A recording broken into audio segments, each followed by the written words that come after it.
at the match presentation ceremony, and Numa Anwar really lit up the place here this morning and taking Night Riders to victory 54 from just 24 deliveries.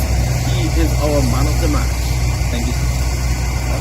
Quick word with him. Numa, how it felt like out there this morning? Actually, this is awesome, right? But toss was very vital, so we had planned this stick on plan, right ball, bowling on right areas and get them under 75. So this is I tried to the match as possible. Yes, later on it should be back on our run with Excellent, and of course the dew is such a factor now. Every morning here, the dew lends the surface being a bit tacky. And looking forward to the other games, we have 6 games hopefully of cricket to be carrying on the body. So early games like this will do a lot for your team. Yes, actually, dew does matter, right? So the thing is, tomorrow we have second game, so we will try to finish on high note and jump into playoff. So we want to wish you all the best. Thank you. So Night Riders, they have been doing well so far, and they'll be looking for that one win to move into the second phase of the game.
very warm welcome back to Prairie View Cricket Complex. We are live and the game has just begun. 3 deliveries already. Camille has opened the proceedings with the ball. The left arm quick from the com box end.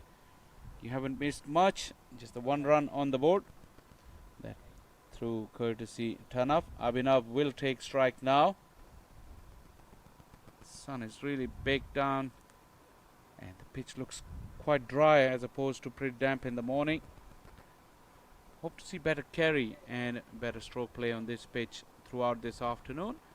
The star-studded Eagles have taken to the field. Good carry, but wrong line from Camille, and it's good time to say a very warm welcome and good afternoon to Keshav alongside me in the com box. Hi, good afternoon, and definitely it's a pleasure to be alongside your esteemed presence in the commentary box.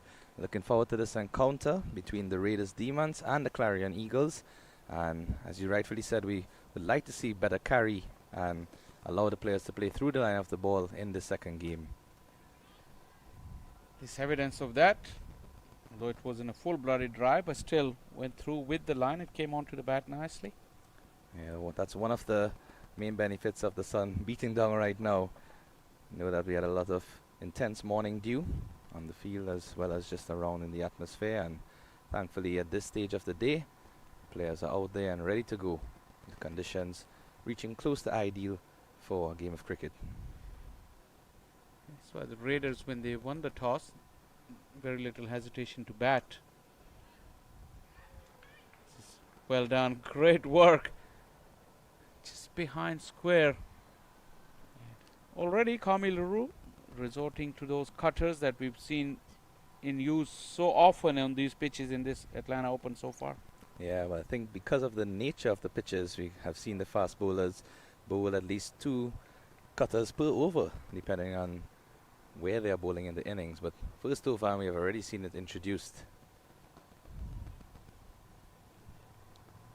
Take inside half of the bat. Harmeet Singh in action. Good running between the wicket though. Yeah, this power play is important.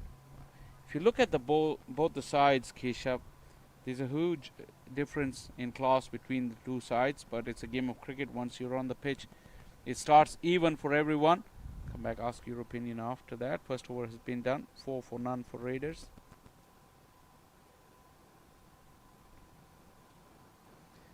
So yeah, what the Raiders have in their favor is that they won the toss and they had the choice to do what they want. And the skipper was very confident at the toss that they want to bat first and put a score on the board.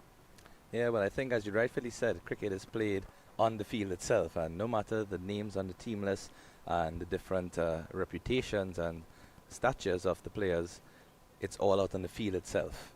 So I hope that the players wouldn't be dismayed by the opposition and that they will take the challenge in the right mindset and look to go out and play positive cricket.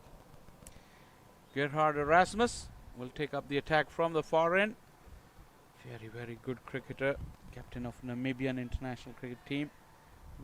Played in the World Cups as well. They have been on the rise under his leadership in the last few years.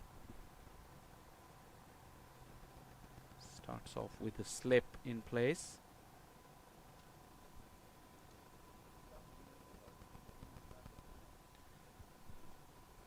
Right, an off spinner to a left-handed batsman. Always a good matchup.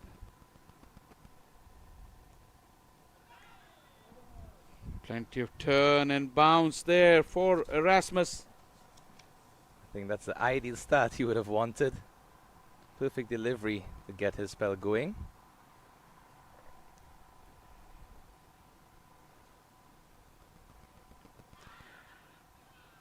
Fingers gone up. Really squared him up. Abhinav had no answer. Erasmus quickly resorting to a quicker delivery, realizing you can bowl pace at this wicket and still get a grip, and he's got the reward. Yeah, after the first delivery turned square away from the batsman, this one was quicker through the air and went straight on to hit the pads, and no protest from the batsman either. I think he knew that he was dead in front of the wicket when the ball struck him. So first strike there for the Clarion Eagles, and the Raider Demons have their first wicket down. 4 for 1.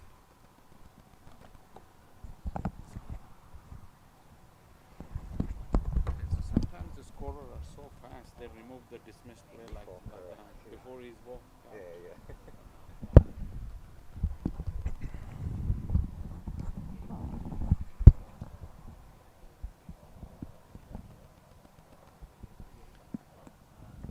Ansh Boj is the new batter in. Really hurried to the middle. And Erasmus will have 2 slips now. Plenty of purchase in the pitch. Although the pitch, like we just said, and I was out there in the middle, it looked pretty dry. Still, the ball is gripping. Even the new ball. Yeah, for a ball within the second over to be turning that much, it just goes to show you the nature of the surface that these teams are playing on.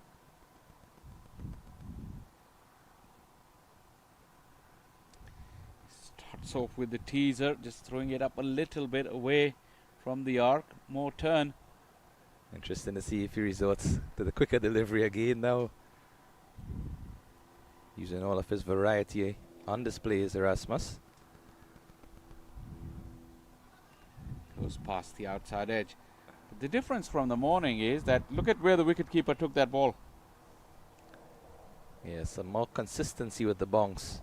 Nice carry through. He did come back for that quicker delivery. Slightly shorter, and Ansh got on to it. It's well defended. This has to be mindful. Respect the bowler with the good deliveries.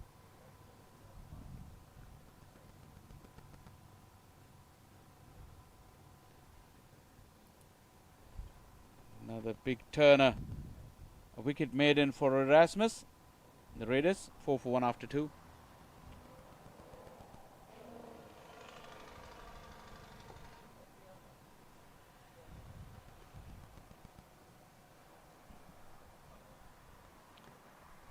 Having seen so much purchase for the spin, if you look at the lineup for the Clarion Eagles, they've got Mohammad Mohsin within their ranks, formidable right-arm leg spinner, tall, bowls quicker pace, would be a handful on this pitch if he gets it right. Harmeet Singh is generally very good on most of the pitches. He will be licking his lips to come on to bowl on this pitch, and then they got few good seamers as well, the likes of Usman Shinwari, Jesse Singh. Very well-rounded side there in terms of their bowling options. Not to mention Kamili Ru, who started off the proceedings in the first over.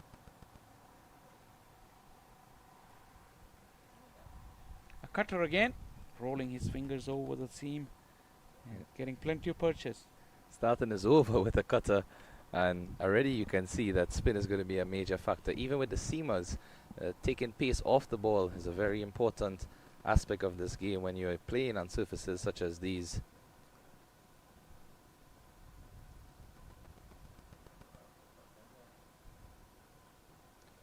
Off the edge, it flew to third. Excellent work there. Usman Shinwari in the thick of things. Plenty of cheering for his seat from his teammates. That was an excellent fielding attempt. Certainly saved at least 3 runs. And look at the awkward bounce. So I think that's why they were so excited in their support of him, because they knew that effort was top class. He was on his knees already, and that ball bounced awkwardly, and coming to his face, he really had to parry it with both hands. Well watched, Usman Shinwari. One of the big names in this side, has played for Pakistan in the white ball format, T20 and 50 over format. Swing and a miss. There's a quick delivery from Leroux. Again, nice carry through to the keeper, and pace was a bit too much there for Ansh. Yet to get off the mark.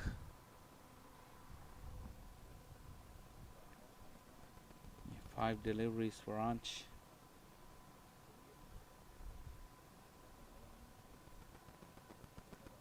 This is wide, pretty close to being signalled a wide. Get away with that, Kamili Ru. Some discretion used by the umpire there.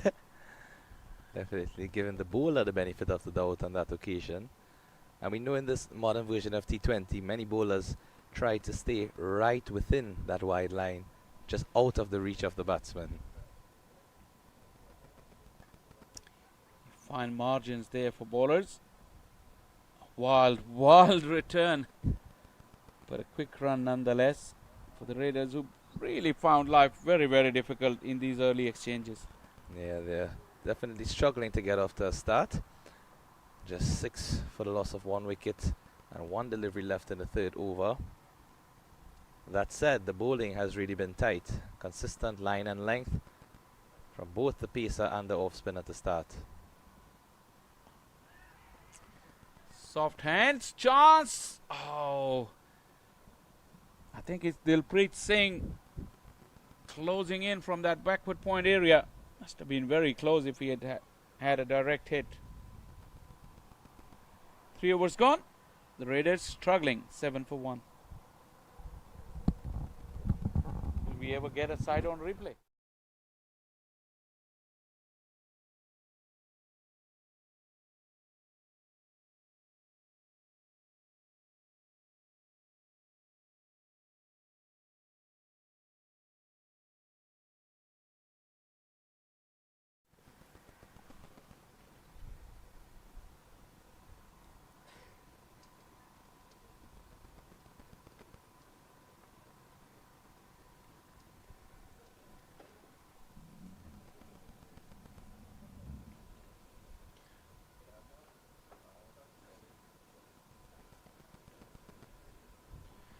Just earlier on, going through the lineups, you could make out that 12 overs of spin was available, at least 12 overs of spin.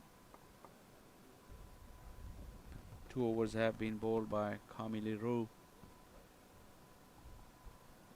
and of which half of his deliveries were cutters anyway. Yeah. So that could tell you how the conditions are at the moment here in this beautiful Paramveer cricket complex. Now Erasmus is going to bowl to the right-hander for the first time. Previous wicket maiden was to a left-hander. Both the batsman that was dismissed and the incoming Ange. Long on, long off, mid on, mid off. They are in the ring. Rasmus once again varies the pace. Interesting, because the ball is turning so much. He's got both his sweepers inside the power play. One is behind square leg, and slightly straighter mid wicket. Mid on is up in the ring.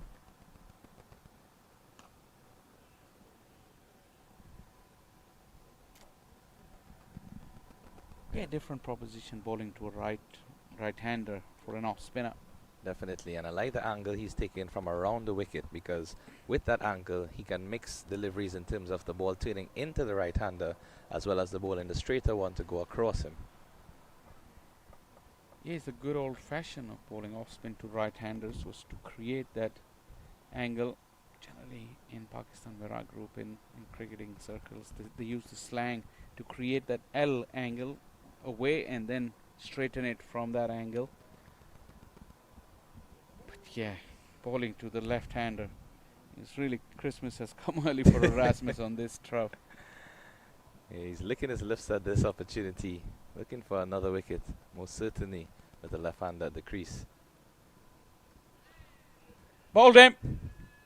Was just a matter of time. Groping at it was Ansh. No idea of which way this was turning. We'll have another look. Probably did come in with the arm and went through the gate. Having bowled quite a few off spinners that were leaving Ansh, he had absolutely no answers for that. Yeah, Ange looked a bit nervous since he came to the crease, and then facing up to Erasmus. That delivery did turn, not as extravagantly as the previous ones, but turned just enough, because it started within the middle stump line and just beat the bat to clip that off stump. Wonderful delivery from Erasmus. Just a hint of turn to still beat him on the outside edge and still able to hit the stumps. Great adjustment from Erasmus. 2 wickets for 1 run for the Namibian skipper, and Raiders really struggling. 8 for 2. He's certainly leading from the front. All of his experience on display, Erasmus. As you rightfully said, he's done an immaculate job with Namibia, taking them to higher heights in the cricketing world. It's really good to see them feature more. I'd like to see Erasmus also get more opportunities around the globe. Happy to have him here at the Atlanta Open T20 2024 edition. He's well worth the money, whoever picks him, because he's an outstanding fielder as well. This one has been swept away, beaten the infield. Much required boundary, and skipper Rithwik has come in and found the fence immediately. I think the line from Erasmus was not what he would have desired there, especially given the turn as well.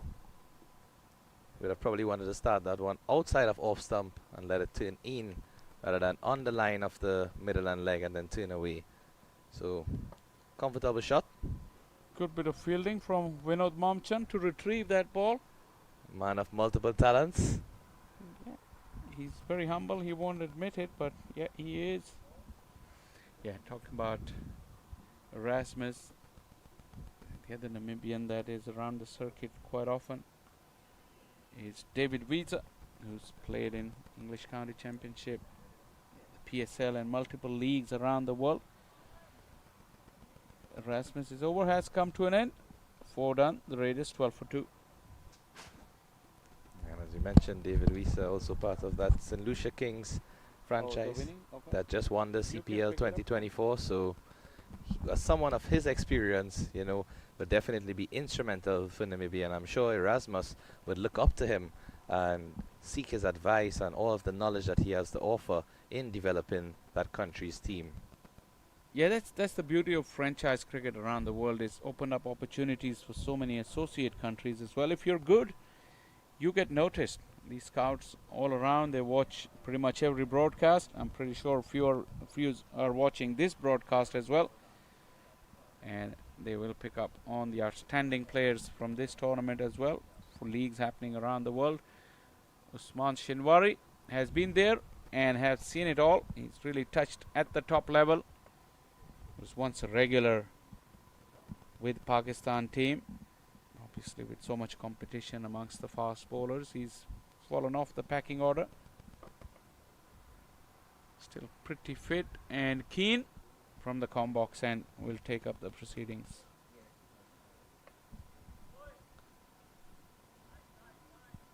Generated some nice pace there. First delivery of smooth action, and as you said, still looks fit and ready and raring to go, but there's no shortage of options for fast bowlers in Pakistan, and that's always a good thing, more than a bad thing, because some fielders and players might think that you know, it's tough to get an opportunity, but it just makes you raise your standard and your performance even more to be into that contest to get a playing spot for your country. Yeah, absolutely. Absolutely. And like I was saying, that's the beauty of the franchise cricket. There's still opportunities for players like him around the world to make a decent living of something that they love to do, the passion they have, and the kind of quality they possess. This is another star-studded lineup. We've seen the Kingsmen and Kingsmen X. They're two very good teams, and you've been covering the field too. What has caught your attention over there? You've covered 2 games for the Raiders, I think. They were pretty strong. The one that really won their game comfortably this morning. Yep. The Knight Riders. Knight Riders, I beg your pardon. Yep. Yeah, Knight Riders United 2 for 2 at this stage. They won their game yesterday as well as today, and both in different fashions. Yesterday they batted first, made 129 and dismissed the opposition for under 80 runs. Today, bowled first, and they bowled out the opposition for 72 and made it in 6.3 overs. Captain Nauman Anwar scoring 50 off 24 to take them to victory, and also Ali Sheikh, who is the former USA under-19 captain, left-arm orthodox spinner, picking up 4 wickets yesterday and 3 wickets today. So, great effort all round. Yeah, that team also has a very, very good outlook. Clarion Eagles, which we're seeing right now, and then add to the mix the home team Atlanta Fire, who always does well in this tournament. It's a very competitive field. I think the way the tournament is, we have 3 groups, but on overall seeding, the first two teams will directly qualify for the semi-finals, and the next four teams will line up to have a playoff series, which two teams from there will qualify for the semi-finals, which will be happening on Saturday, the semi-finals. The playoffs will be on Friday, leading us to the big finale on Sunday.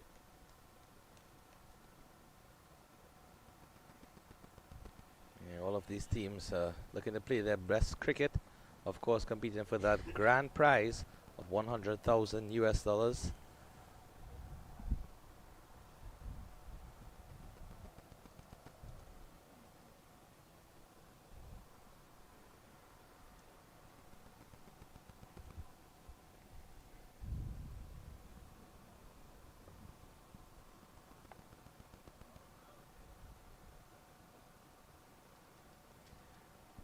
Going around the wicket, Usman Shinwari.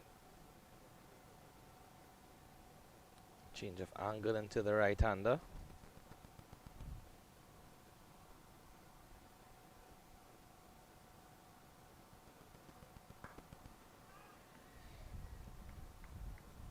Not that the batters are really going after him, but he wanted to cut the angle so it doesn't allow any room to the batters. This innings from the Raiders is just crawling along at the moment. 5 overs done, 13 for 2.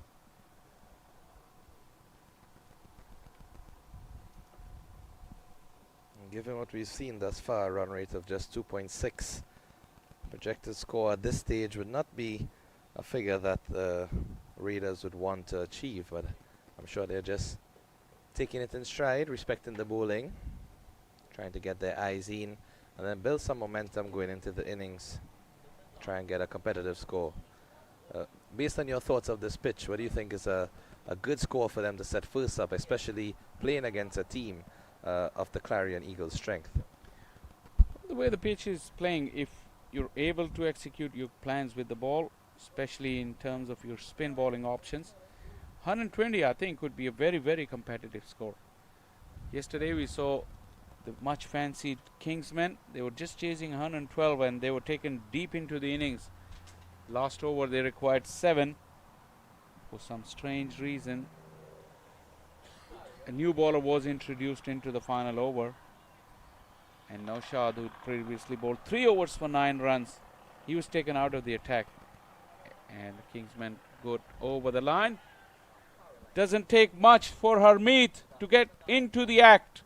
Very first delivery, once again turn enough to beat the forward press from the batter, and he will have to walk back. Raiders are digging themselves into a deep hole. Another wicket goes down for the Raiders, and first ball of the first over from Harmeet Singh. It just goes to show you, using all of his experience in that delivery, and players of his caliber and these professionals, they don't really need any warm-up deliveries, as they would say. You know, from ball 1, he is right on the money, and so said, so done. Getting that wicket, clean bowled. 13 for 3.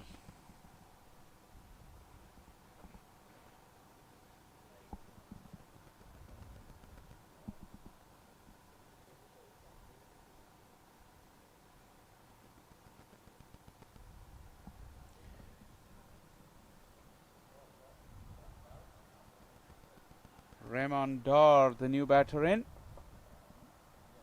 joining hands with skipper Ritik, who's in the middle. By all accounts, it may seem that we all may have an early finish here at field 1. It's interesting to see if they're able to bat the entire 20 overs, given the start thus far. And it's not to say that they are playing loose shots or making rash decisions. Instead, it's just excellent bowling from the spinners. Yeah, you're absolutely right. Generally, the bowling has been pretty good, and the kind of caliber and experience that the Clarion Eagles have, I mean, it's not surprising at all. More turn from Hermit.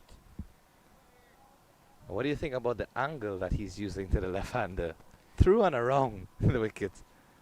Yeah, left arm spinners traditionally from subcontinent used to go between the stumps and the umpire to bowl round the wicket. Hermit is kind of old-fashioned left-arm spinner. These days, the modern left-arm spinners, they still bowl round the wicket, but they want to go straight through in a straight line. Hermit with that angular run-up likes to do that. I actually like it because it just adds an entirely different component for the batsman, and you see the leg slip in play to the left of your screen.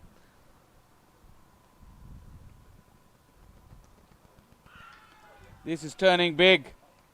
Very difficult to get leg befores from that line and trajectory. It really defeated the batter comprehensively, but was it going to go on and hit the stumps? Not in the view of the umpire. Yes, that's one occasion where turn is not your friend. Turning too much, and umpire judging it to probably have missed that leg stump. I'm surprised that Hermit has got only one slip. Kind of stranglehold. Well, he's got two now for the right-hander, but he had only leg slip for the left-hander.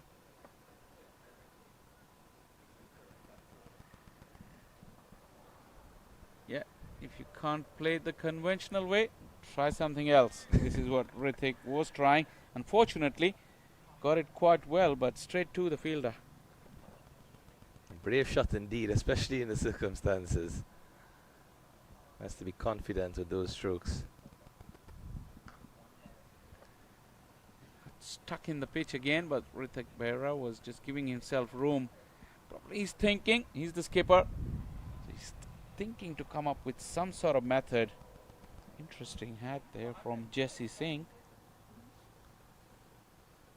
It's one of those bucket hat types, giving a bit of extra protection from the sun. And at the end of 6 overs, the power play is complete.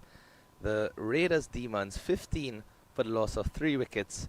Run rate of 2.5 in that first power play, and I'm sure the Clarion Eagles would be more than elated with the start they have had.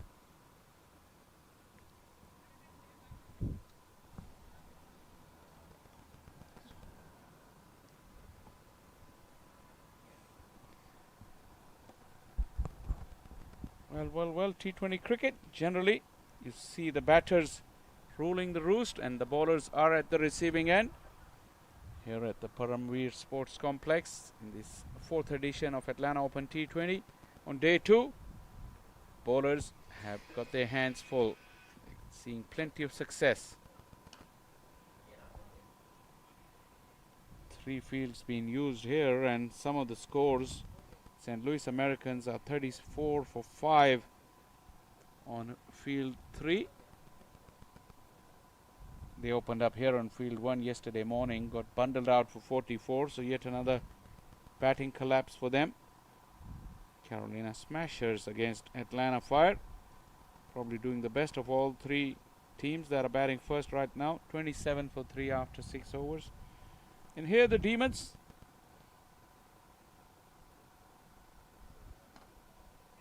just couldn't get going, although Skipper Behra looks a very organized player. So far he's found the middle of the bat, not with many attacking shots, but his technique and basics seems to be pretty good. It reminds you of the classic old school cricketer, play through the V's, full face of the bat, and looks to be very technically competent. There's Behra, skipper of the Raiders Demons. I'm sure he knows he has a huge role to play, being at the crease now. Probably a bit earlier than he would have liked.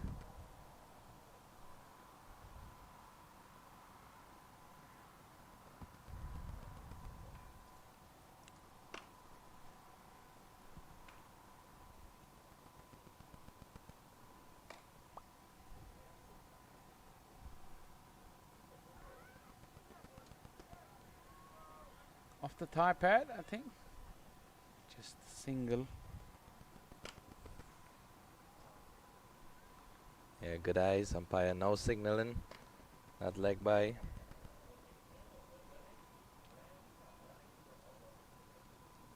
So we've seen the wickets go into spinners thus far, but that said, the Pacers are doing a tidy job keeping the pressure on and not releasing that hold on the batsmen. And it's also very important to bowl in partnerships. There's 2 runs conceded in the 9 deliveries bowled by Usman Shinwari.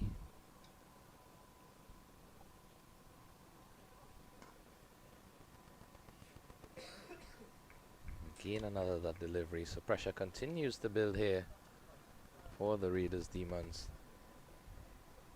So generally with the faster bowlers, you've seen the balls coming on a bit better even from the morning, but spinners are getting plenty of help here.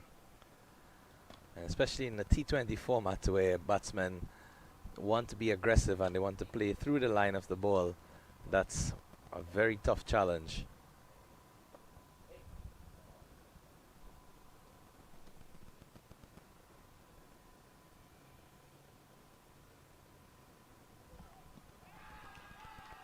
Big shot, the fingers gone up around the wicket. The ball was angling in and Hrithik just had no answers for that. He was pinged back on the crease, plumb in front, and the decision was pretty easy for the umpire. More trouble for the Raiders as the skipper now walks back.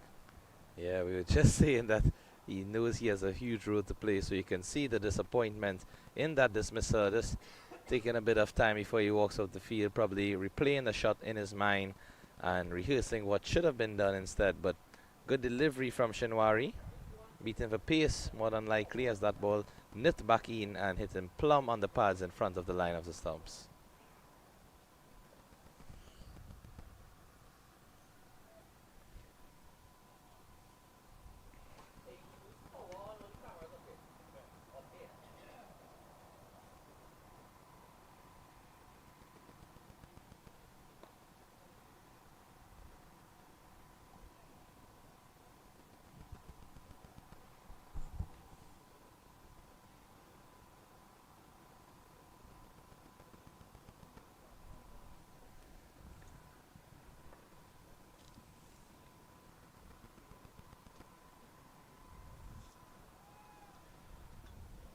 Harrit is the new man in. Usman Shinwari's got 1 delivery left. Once you could not have blamed wicket for Hrithik's dismissal. Just he misjudged the length and the angle.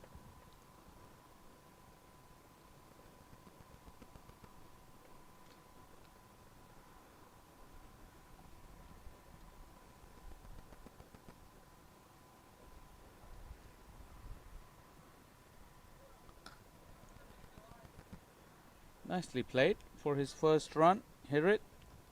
He close out over number 7. The Raiders 18 for 4. A confident looking shot, first up. It's a solid forward defensive stroke and play with just the right amount of pace to get that single. I think that's what the Raider Demons need to be looking to do. Instead of trying to look for boundaries or trying to look for anything of the sort. And then we see our screen there, shot across in the other game between the Samp Army and St. Louis Americans. Yeah. And that's Liam Mamchan on the board. Trinidad and Tobago. Very promising young cricketer. Yeah, they're doing pretty well in that game over there, Samp Army. They've got St. Louis Americans 44 for 5. Liam into his first over now over there. So far 2 runs. Will be looking to make immediate impact. Harmeet Singh did just that here in his first over. 1 run, 1 wicket. 2 slips for the right-hander.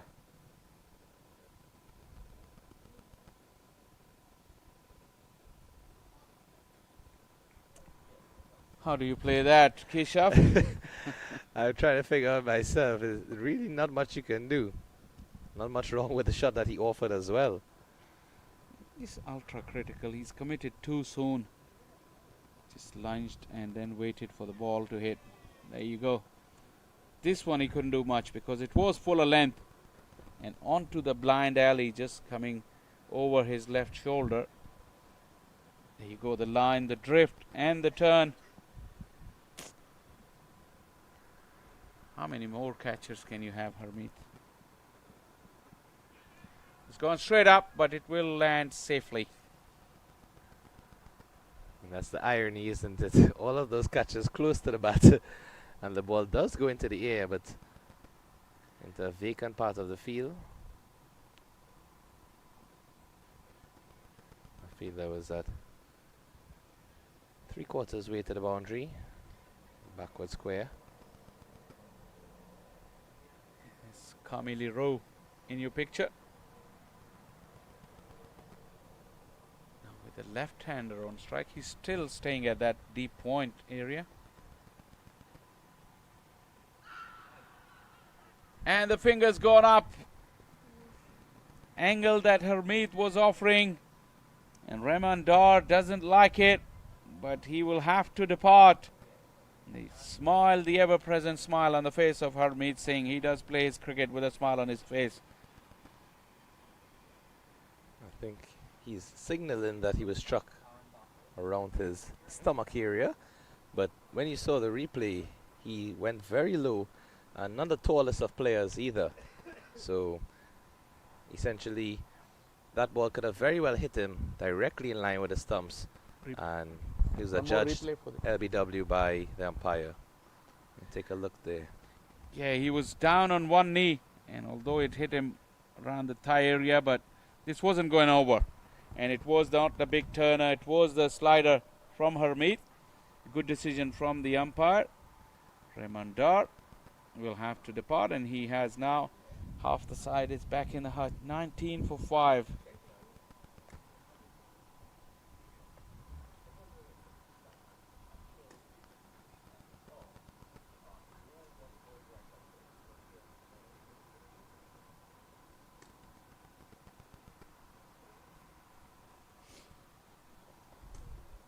New batsman in, Varun ready. Let's hope that he is ready for the challenge ahead. He better be, because this is not going to get easier. I mean, they've really been found out here, their technique, their skill, their method against some top class bowling on difficult pitch.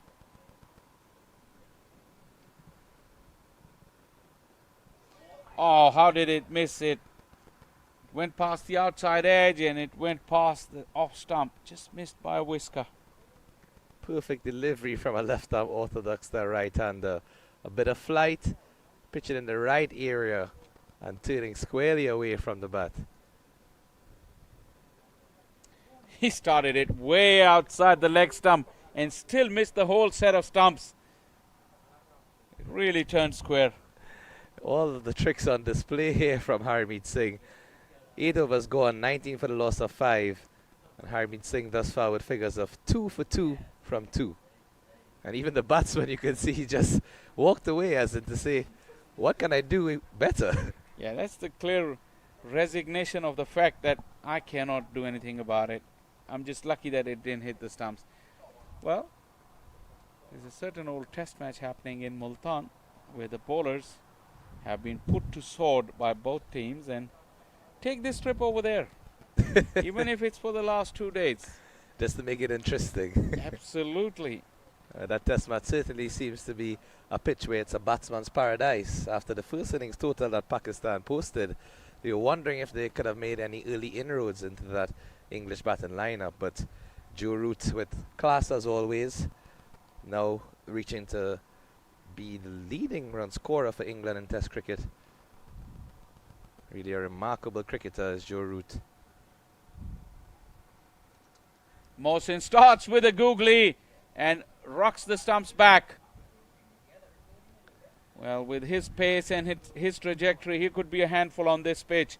And like Harmeet, he's opened his account on the very first delivery.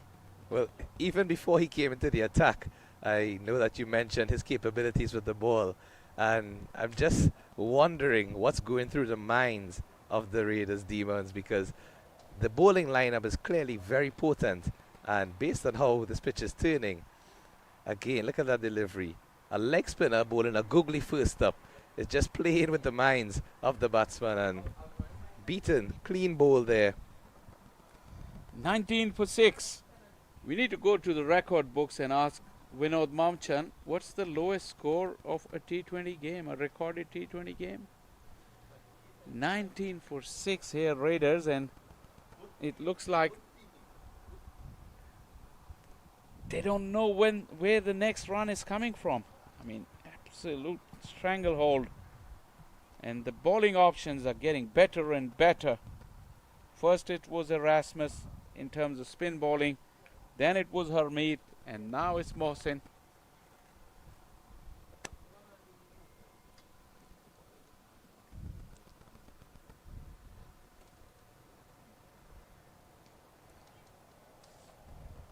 Even Mohsin wants to bowl slower on this surface. So just to give you an interesting statistic, the lowest score in a T20 match is actually 10 runs, which was scored by the Isle of Man against Spain on the 26th of February 2023. The Isle of Man batters were bowled out in 8.4 overs by Mohammed Kamran and Atif Mahmood. Wow. Kishaf, well done. That's the next run that I was thinking about. Where is it going to come? Oh no, not even that. So 19, they've done better than Isle of Man in terms of run score. They've doubled the score almost. This is a googly, turning too much. And they've just gone past that 8.4 mark that Isle of Man batted. So not doing too bad by comparison.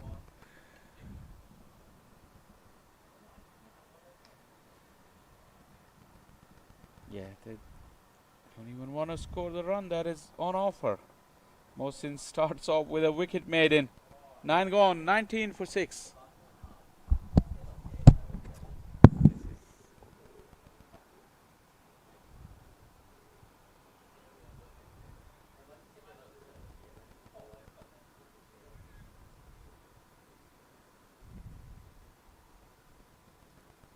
And also, just to add to that interesting stat from before, Mongolia, in fact, also was bowled out for 10 versus Singapore.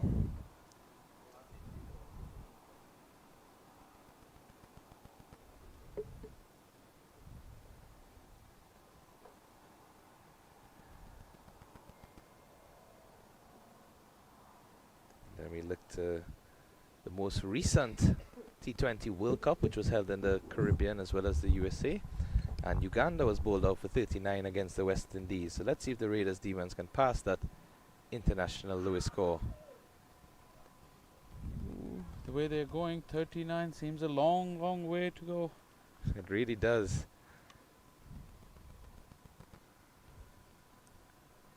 Now, if you were one of these batsmen, just to pick your brain a bit, would you be playing those expansive shots given the score, as in trying to accelerate the scoring, or would you be a bit more cautious and try to see if you can work around to get the ones and twos?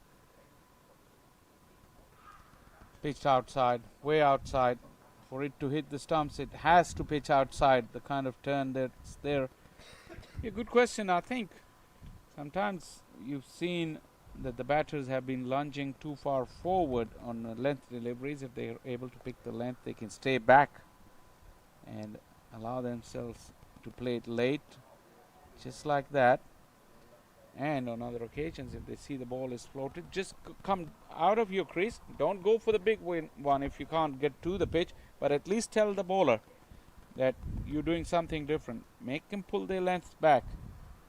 Back foot will be a lot easier on this wicket. Couple of deliveries, evidence of that from Varun in this over.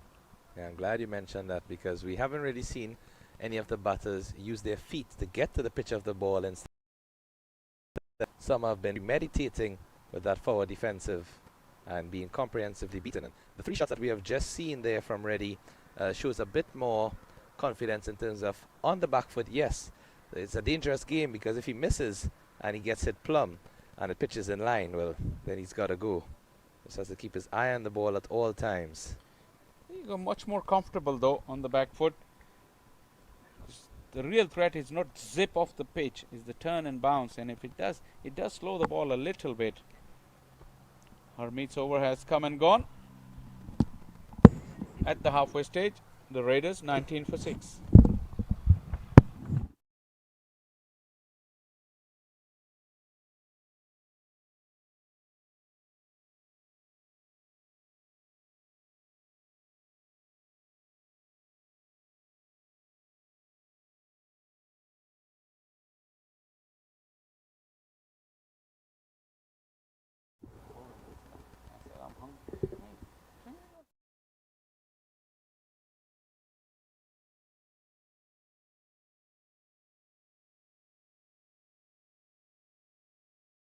Bounce. Finally an aggressive stroke, and that signals the arrival of Vinod Mamchan in the com box.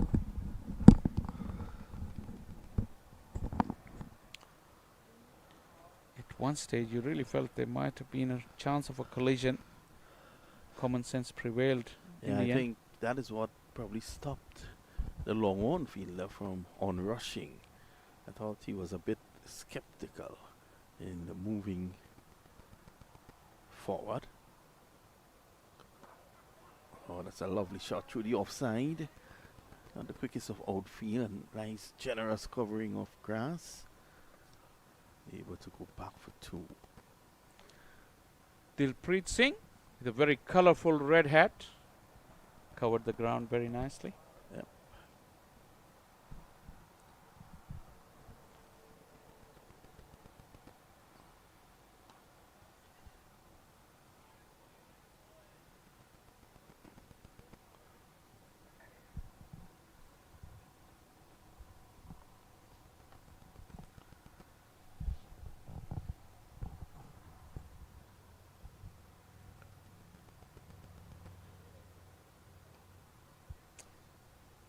Mohsin has bowled too short in this over. He has. He's pulling it down more than anything else. I don't think we've seen a 6-run over in this entire innings, and where we have you on the mic, and right away the batters finding life a lot easier. Again, short. Enough for Happy Mani to play him off the back foot. Gets a single. This is over number 11 in progress. 26 for the loss of 6.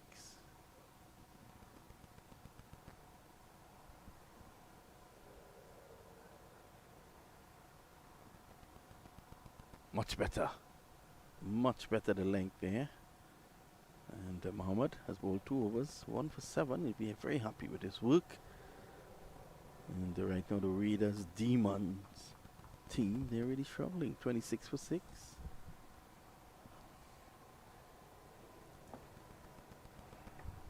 And not just them, the batters struggling all across this Paramveer Sports Complex in the afternoon games. St. Louis Americans are 73 for 7 in 10.5 after the capitulation of 44 all out yesterday. But they're playing against Sampami, isn't it? Yep. You're going to tell us how Liam has done in that. He was bowling last time. We saw a glimpse of that from one of our cameras. Smashers 49 for 5 against Atlanta Fire. Once again struggling, and worst of them all is here. The Demons 26 for 6. What do you make of all that? I think they may consider changing their name first of all. They're not demons. They're nice guys. They're giving guys wickets. Yeah, I went up to the toss and looked at the skipper, and that was Ritwik. He didn't look a demon at all. Nice, gentle young man, soft spoken. So yeah, something to do with the name. Yeah. 27 for 6 at the moment.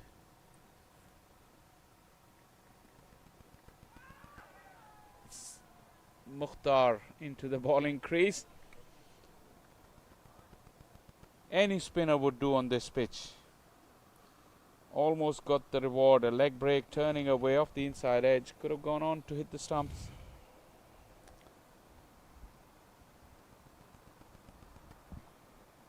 The over rates have been excellent in this championships.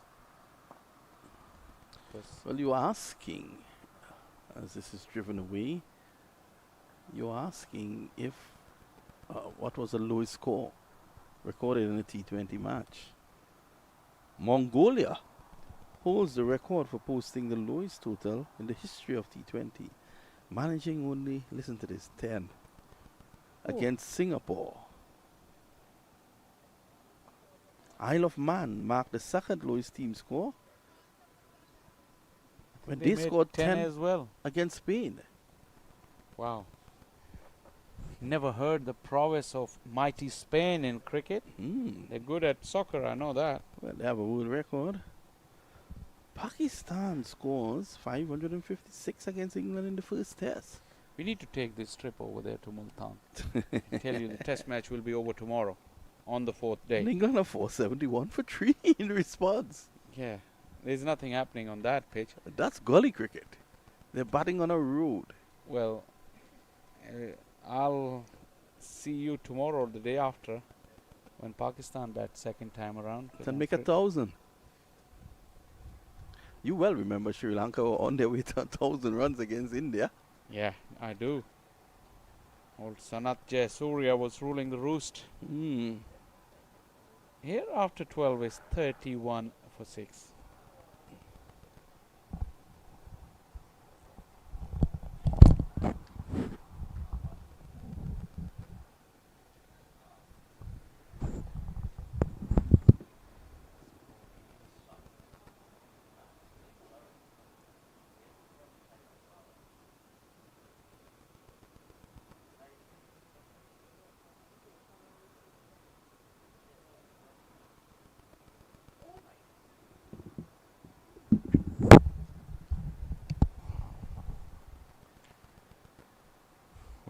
Well, the pattern continues.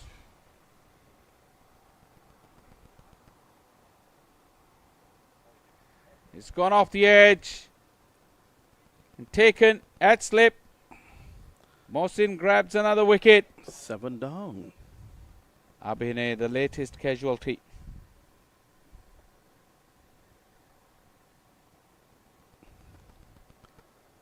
Well, again, you can attribute that to, well, the cameraman himself was perplexed. You can attribute that to the turning pitch. That was on the leg stump. He's looking to sweep. And, of course, it spun sharply, taking the top edge. 31 for 7, and Shah will have enough time to mow his lawn and wash his vehicle today, and still have time to go to Costco. Oh yeah, we can do plenty of things. The way things are, I don't want to go home too soon because you end up working a lot more at house than you do at work. Yes. And the thing is, yesterday we were saying when they got bowled out for 44, we were saying it would have been good to have them play the second game when you know you're a bit tired and you want to leave. You've gotten that wish today. That was the time of approval. You could have wished for $1 million lottery. Yes. All we asked for an early finish. That's all. We got that. Hey, such is life. Only if we knew what we were asking. But yeah, I mean, this is seriously a domination, and that's a domination of spin, and that's an understatement. This time that looks good. Oh, That looks good. I would like to see that again. how could Muhammad here in all his glory. Well, not in the best position. probably that long stride put the umpire in the doubt because it's been turning quite big all day. It's either that or the umpire himself don't want to do house chores. This will give you a good idea of how big the stride was. Not on that one, but it's turning square.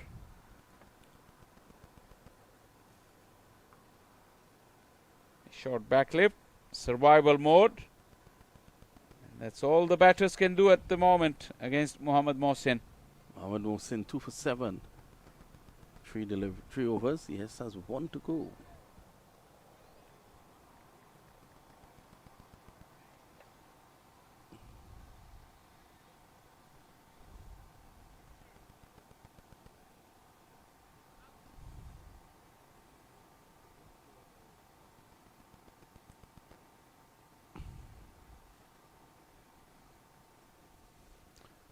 Well, good news for you. Liam is on the scoreboard. He's got a wicket. That game over there at field number 3. Samparmi versus St. Louis American. Got up to 77 for 8 though. Samparmi is one of those fancied sides alongside the 2 Kingsmen side, the Knight Riders, and this, the outfit that we're watching right now here, Clarion Eagles. Driving just too full.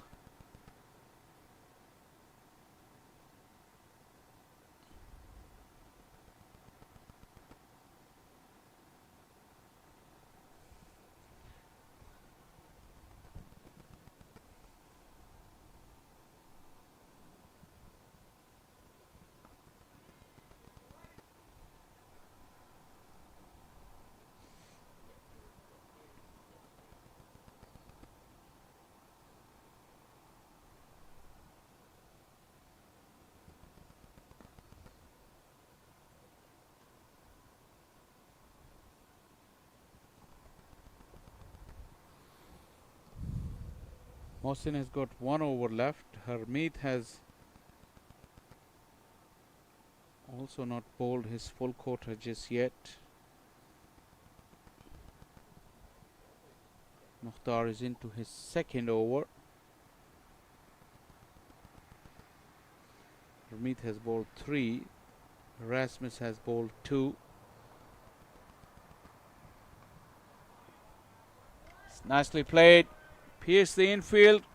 It will not go to the fence. Rasmus, very quick across the turf. Just a couple of runs for the Raiders.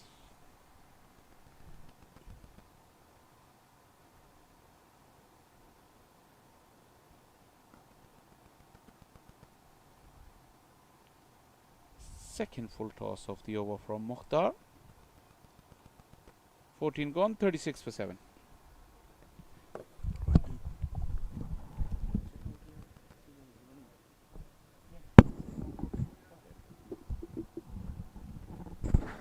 Six, 7. 40 all out.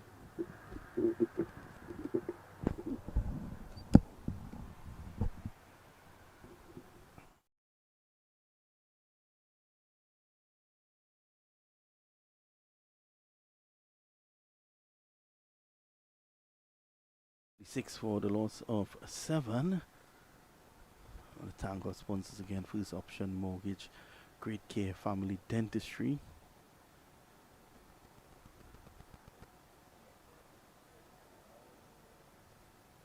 Rahim Business Management Group. Top Dollar Amusement. Of course, can't forget VPR. So it's going to be Mohsin to complete his spell. So far 2 for 7.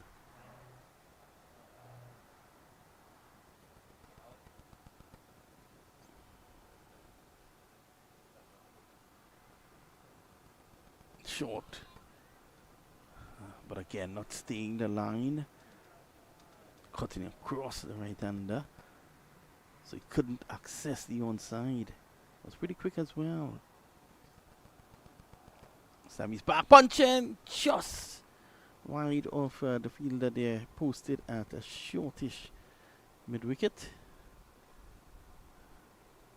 Mohsin is asking him to go a bit more to his right.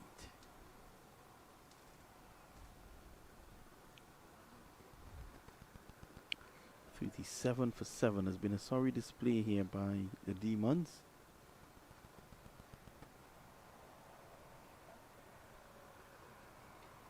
Clarion County showing their wares.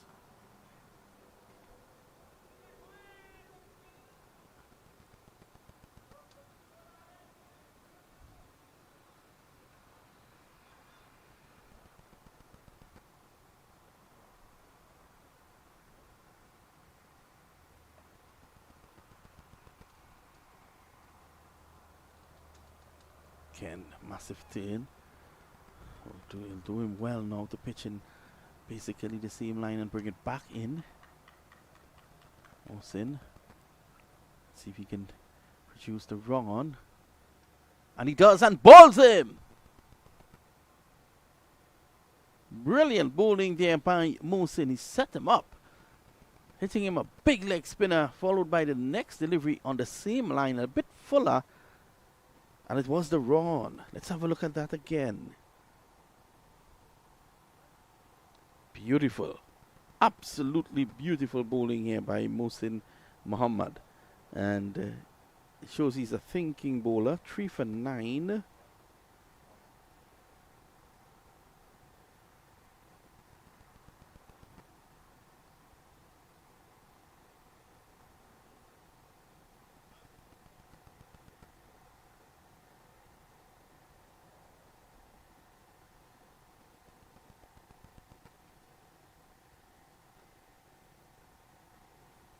$38 for 8, would you believe? Could they get higher than yesterday's score of 44 that they made? Mohsin chomping at the bit. His final delivery, he will want to make it count. If I were him, I would go for that wrong one again.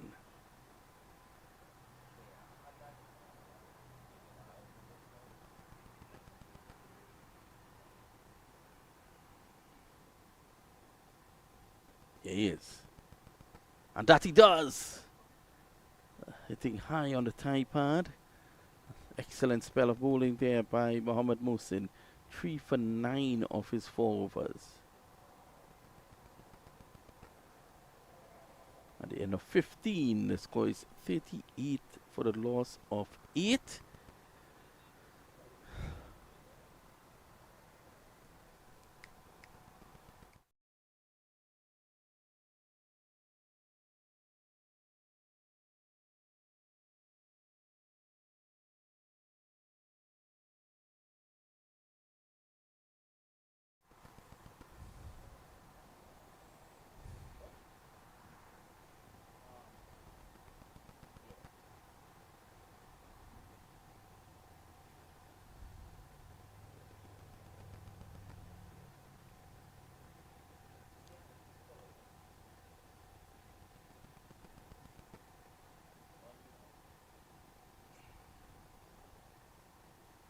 Singh is in now. RTM 38 for 8, nothing to sing about.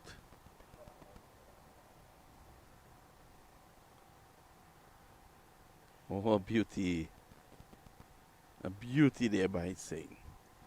Oh, now once he can get one to go on with the arm, the doubt has already been created in the batsman's mind. Arin, 2 of 8. Here's Harmeet. And that's a good delivery. Going on with the arm. So the bowler seems to be thinking along the same lines that I am thinking.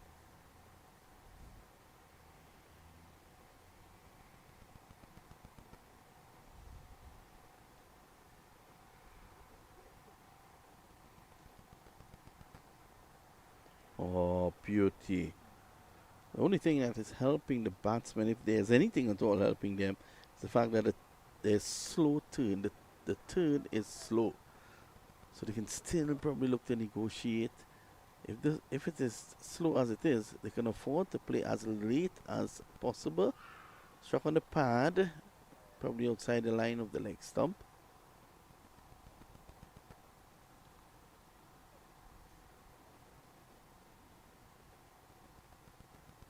Definitely struck outside the line of the leg stump.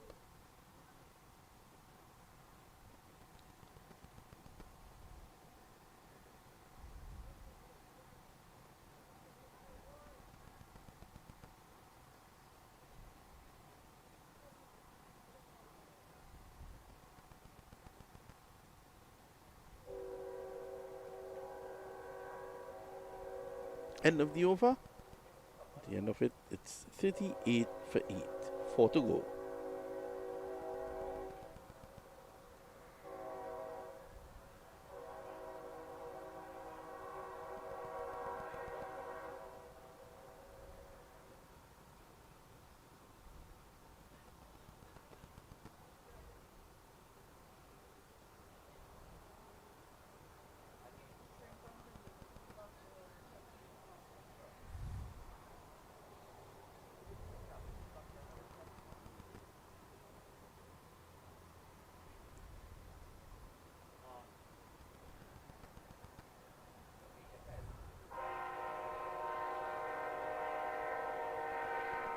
Change of bowling now.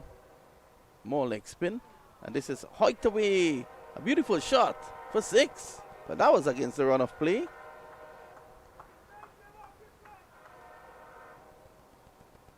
Dev picking that up and depositing that out of the ground. So they've now equaled yesterday's score of 44. 44 for 8.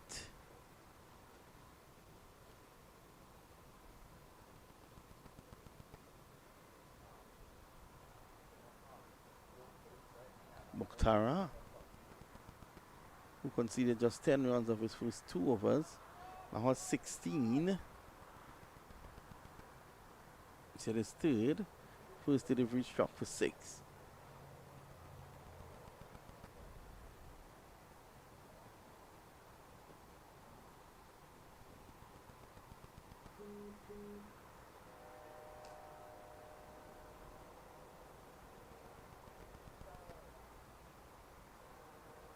Slowness of the track beating the batsman on that occasion.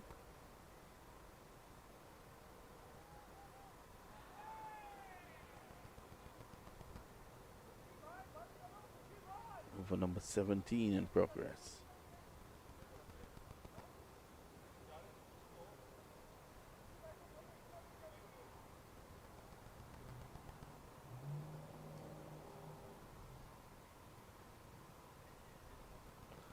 Pushing for 2, they can't.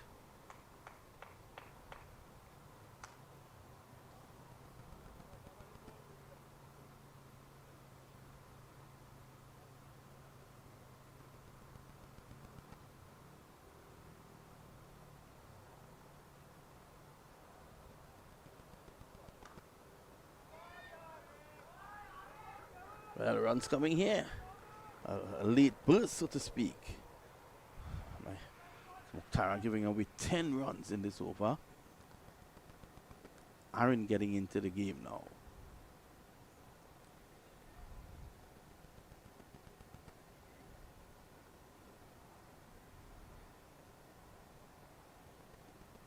Stab it's in the air. The fielder can't get to it.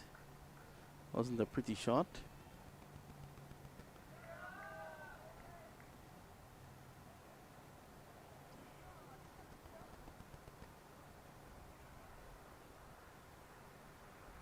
End of the over, expensive by Mukhtara, and they reach 50. 50 for 8 with 3 to go.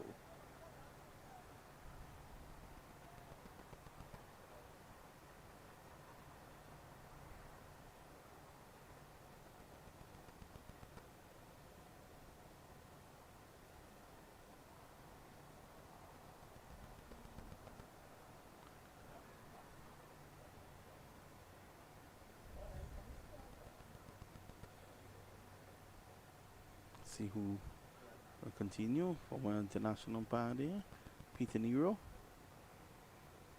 has been the umpire's coordinator for this tournament.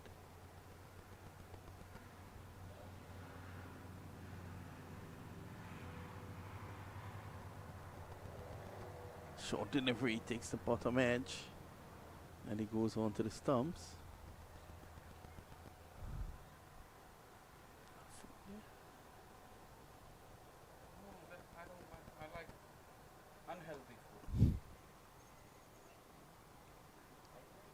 Played away on the offside.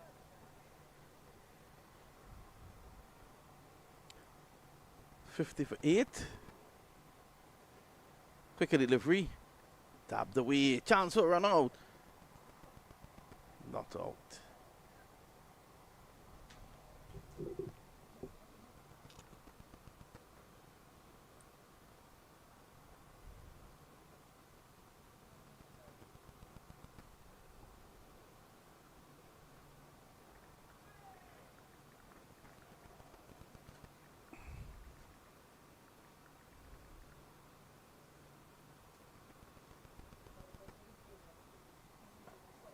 This one follows the batsman, gets a single.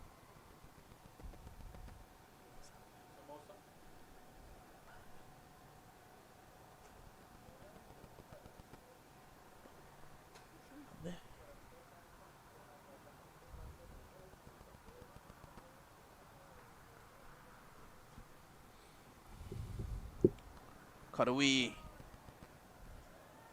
Again, a chance. The fielder was just taking his own dear time getting down to the next end.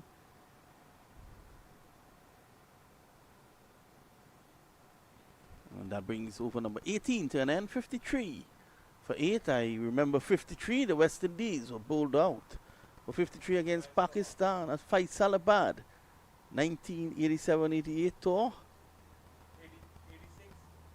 Well, 86-87 then. Abdul Qadir, the chief destroyer. Sir Vivian Richard. On that tour, Nasir Charlie had gotten in with the President's 11, and Charlie got Viv Richards out, and the game was delayed because Charlie ran right out of the stadium. That was the warm-up game, and they caught him in a street somewhere close to the stadium, had to bring him back to continue his over.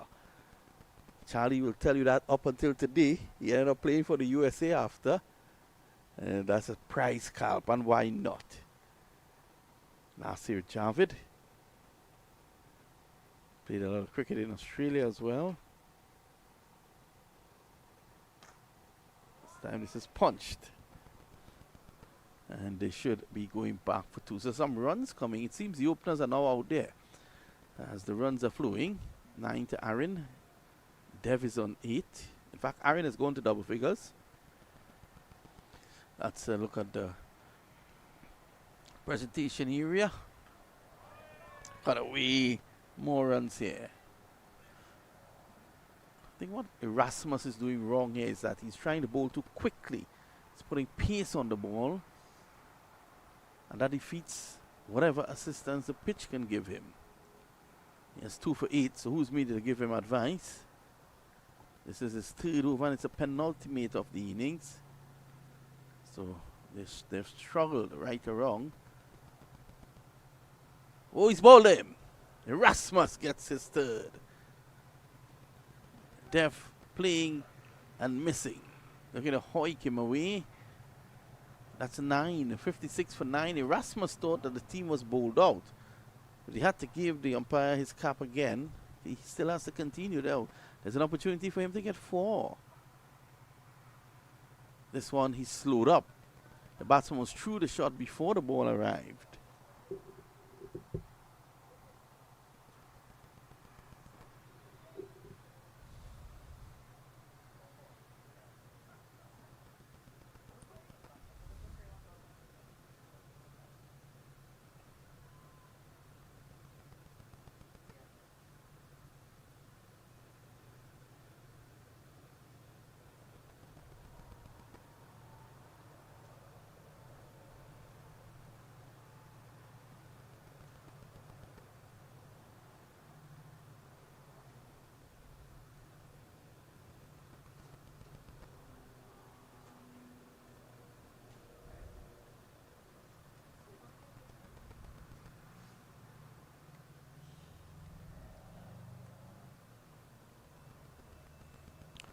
So we want to wish everyone in Broward, Fort Lauderdale, all the best. They're having a rough time at the moment, as today there was a tornado in West Broward County, and they're without power at the moment. First delivery, a big swing and a miss.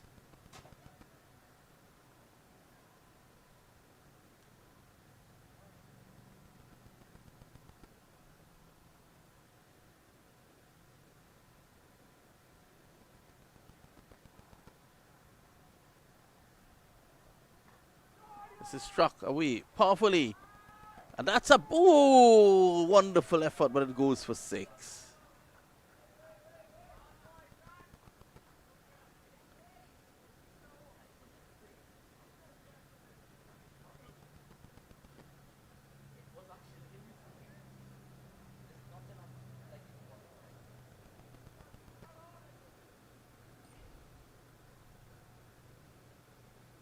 He's again, and this one takes a bottom edge. It's running away down to 3rd man. They should come back for 2. These are important runs here. And I think that's the end of that. Yes, it is. Run out in over number 19. In fact, the last ball of the over. So after 19 overs, Raiders Demons have been bowled out for 62. Let's have a look at this again. There he was, looking to hit this down to Broward. Took the bottom edge, ran down to fine leg. Short third man had to make his way across. They were coming back for 2. And there he was, found short. So 63 in fact. 63 all out after 19 overs. And the Clarion Eagles will be up shortly to chase 64. Stay tuned for more coverage.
Welcome back to Paramveer Cricket Complex here in Rydal, just outside of Georgia, Atlanta. And a gorgeous warm afternoon welcomes us. We are back for the run chase here. A real struggle for the batters here, it has been. And the Raiders could only make 63. And now the Clarion Eagles, they are in pursuit of that. We have both the umpires in the middle. Both the batters are also in the middle.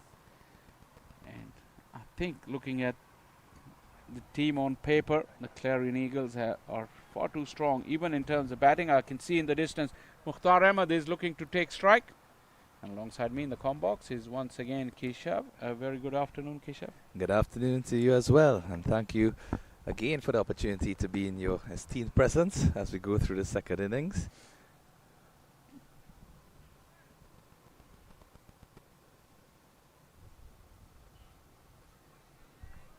Mukhtar Ahmed is a known dasher. He's played international cricket for Pakistan, but he's also part of the Major League Cricket here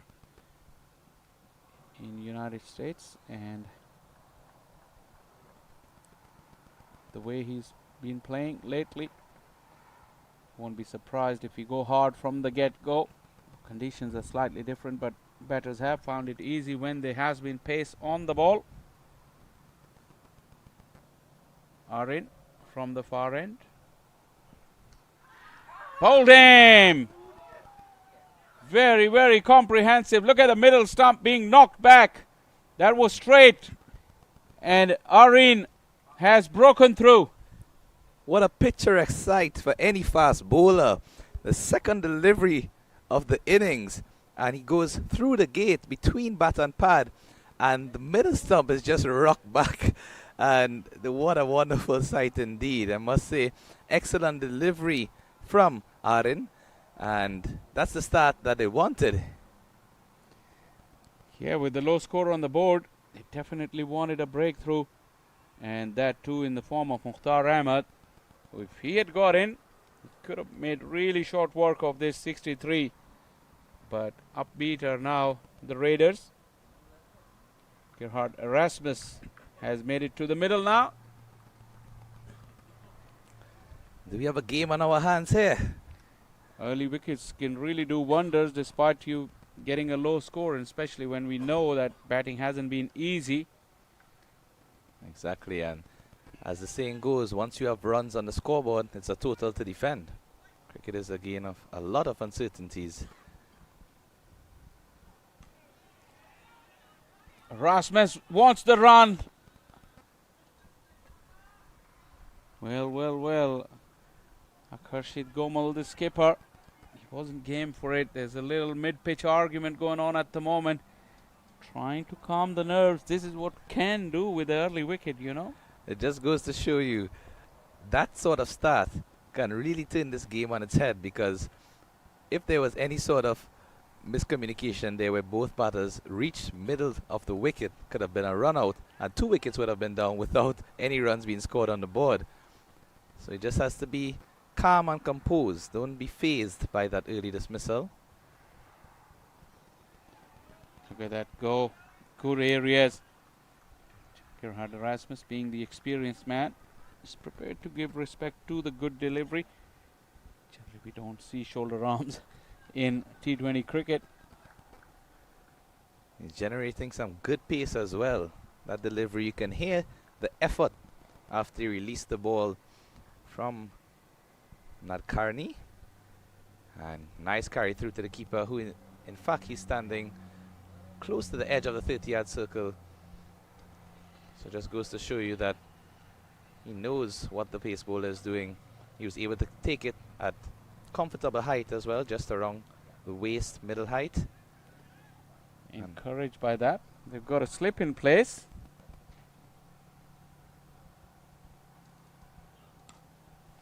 And then the bowler goes for a Yorker. A bit of inexperience there on the part of Nadkarni. Off the mark is Erasmus and the Clarion Eagles. Yeah, with that slip coming in place, might have been better advice to just bowl back of a length and try to get Erasmus to come forward to prod, see if he can find that outside edge. Unfortunately, going a bit too full on that occasion. Perhaps he maybe tried a double bluff by putting the slip and then going for the Yorker, but I think he still would have been better off with another type of length delivery. That's much better. Drawing the batters onto that front foot. Gomel, the skipper. A good first over from Nadkarni with a wicket in it. The Eagles 2 for 1 after 1. Yeah, what I like about that shot from Erasmus, even though it was just a forward defensive and a dot, he moved his feet to the ball and did it quite comfortably. There was no extensive advancement, but essentially from bowling on this pitch itself, he already is aware of the fact that you have to get to the pitch of the ball and don't allow it to take advantage of you. Let's take a look at the field 3, where the game is going on between Samp Army. St. Louis Americans. Indeed. Another low scoring affair.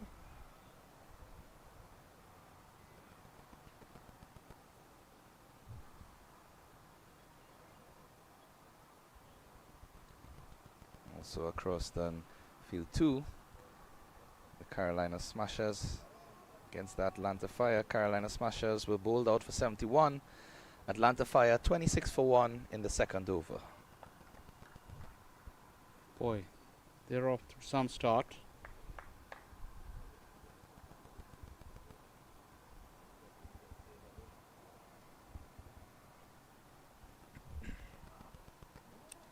Abhinay, the new bowler. He's got a slip in place.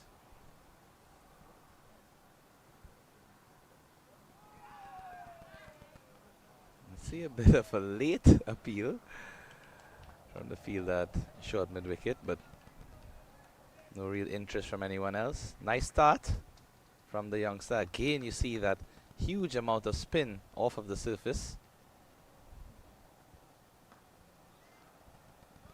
That's an excellent feeling stop there. Keeping the pressure on. The bowler congratulating the fielder.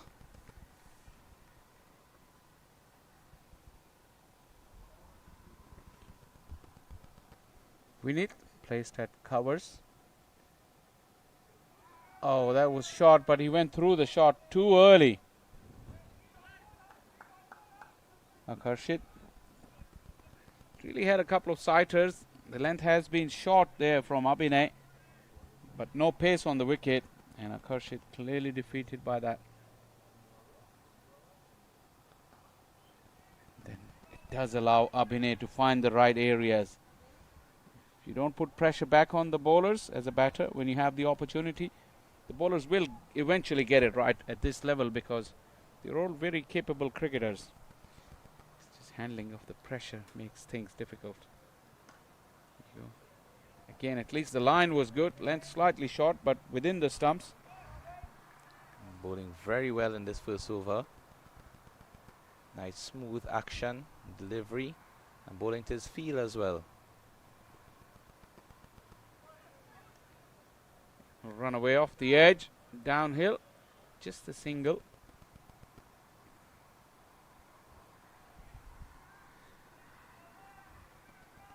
Single to close out. Over number 2 is 3 for 1 after 2. I would say that's an excellent start there from Abhimani. A leg spinner bowling a new ball is no easy task, and he certainly showed a lot of composure and confidence with that start. No errant deliveries, tight offside field, and the only run that was scored in fact came out of the outside edge, so would certainly do well for his confidence to be given a second over. And really is not a bad start at all by the Raiders Demons. 3 for 1 after 2. Chasing 61. Yes, the total is small and modest. However, given the nature of the pitch, anything can happen. If they can get a couple quick wickets within this power play, maybe 2 to 3 more, you never know how the game can turn on its head. Yeah, absolutely. You have to give it a good go as a bowling team. I mean, you batted on it, so you know how difficult it is. Make it as difficult for your opposition, no matter what names are on the team sheet.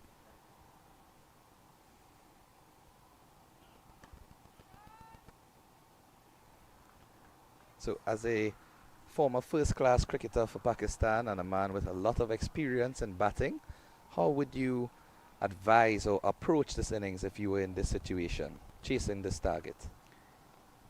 You got to apply yourself. There will be bad balls along the way.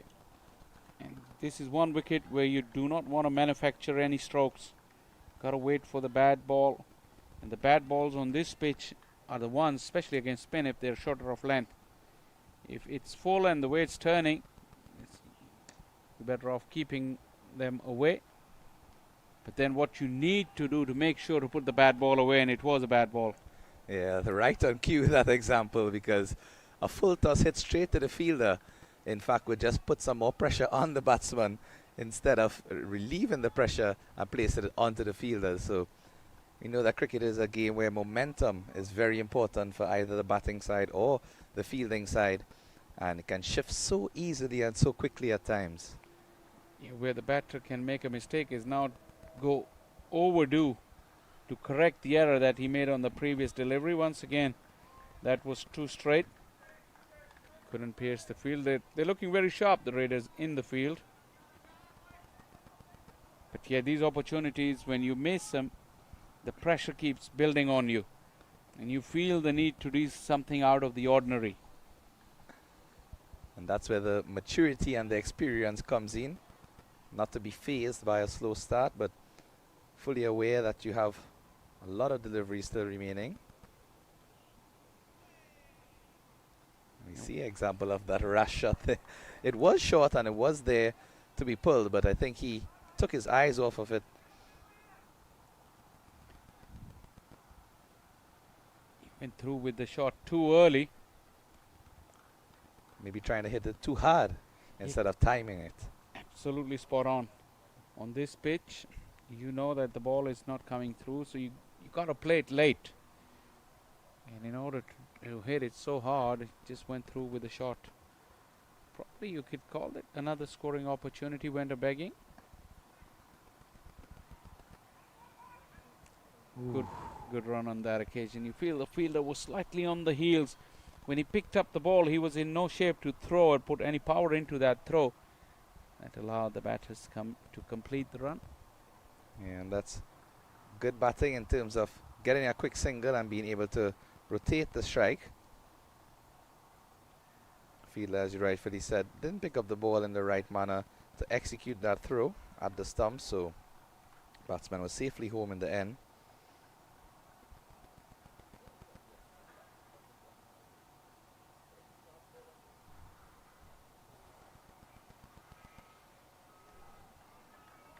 The games on the other fields have really advanced very quickly at the similar stage where we are after 3. The Eagles are 4 for 1.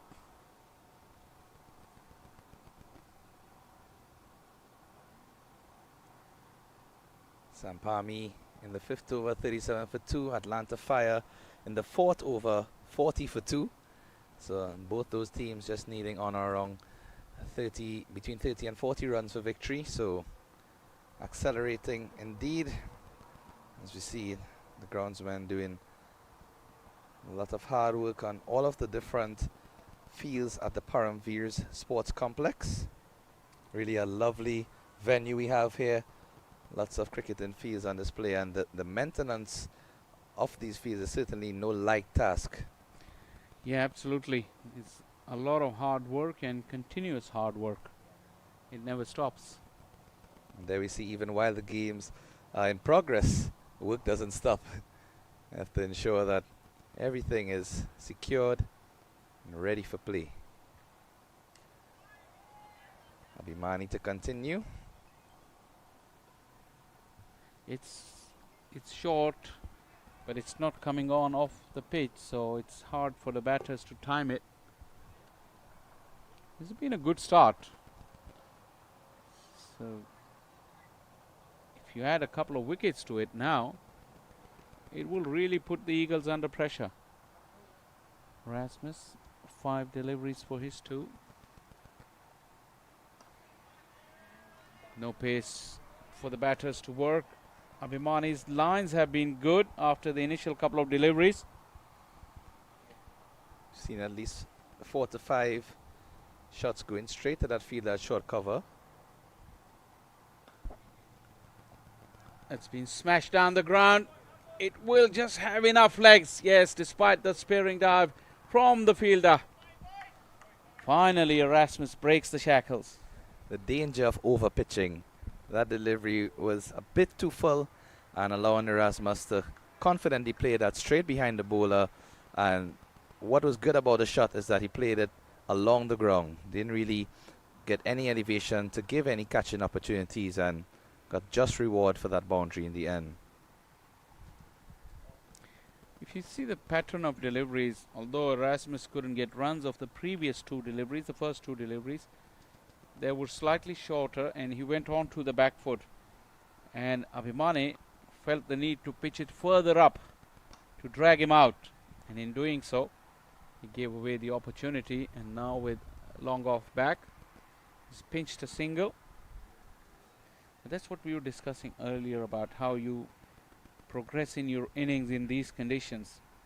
You hit one boundary and you make the bowler think, and there are gaps that will open up which you can exploit. That's risk-free way of batting against spin on these conditions. Can't do much with that though.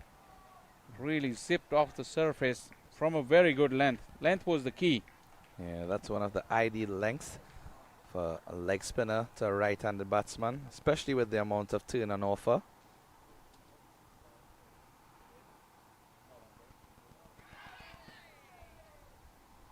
Sliding down. Good over from Abhimane despite the boundary. 4 done, 10 for 1.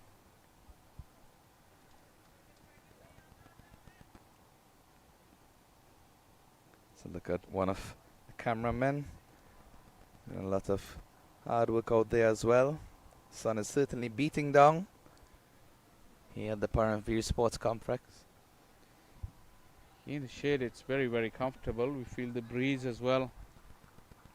During the innings break, walking around, I mean the sun was pretty ruthless even at this time of the year. This part of the world is very clean environment, so you feel the real heat when the sun is out like that. Really is a very scenic venue. Lots of flora and fauna on display. Take a look at the mountains, the trees in the background. A cricketer's paradise, essentially. Yeah, very, very good new facility.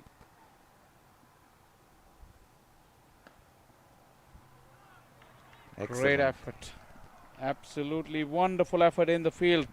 Defending a low total, that will really encourage the bowlers. And they must be commended, the Raiders demons, because since they have gone out there, in fact, before a ball was bowled, we noticed that from the moment their batting innings was completed, they went and proceeded to warm up for the fielding innings. Everyone seems ready for the task, you know, a lot of buoyancy and energy out there, positive support for their colleagues.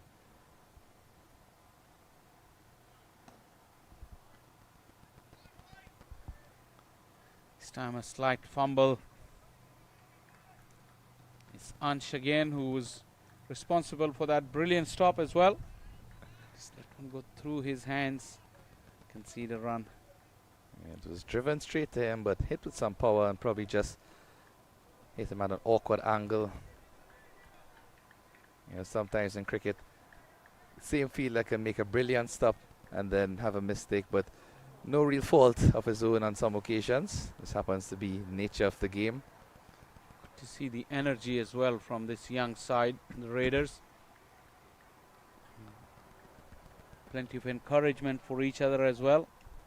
And as you mentioned before the game, with a young team coming up against another team filled with a lot of seniors and experience, to see this sort of positive attitude from them is really refreshing. Absolutely. That's the beauty about these tournaments.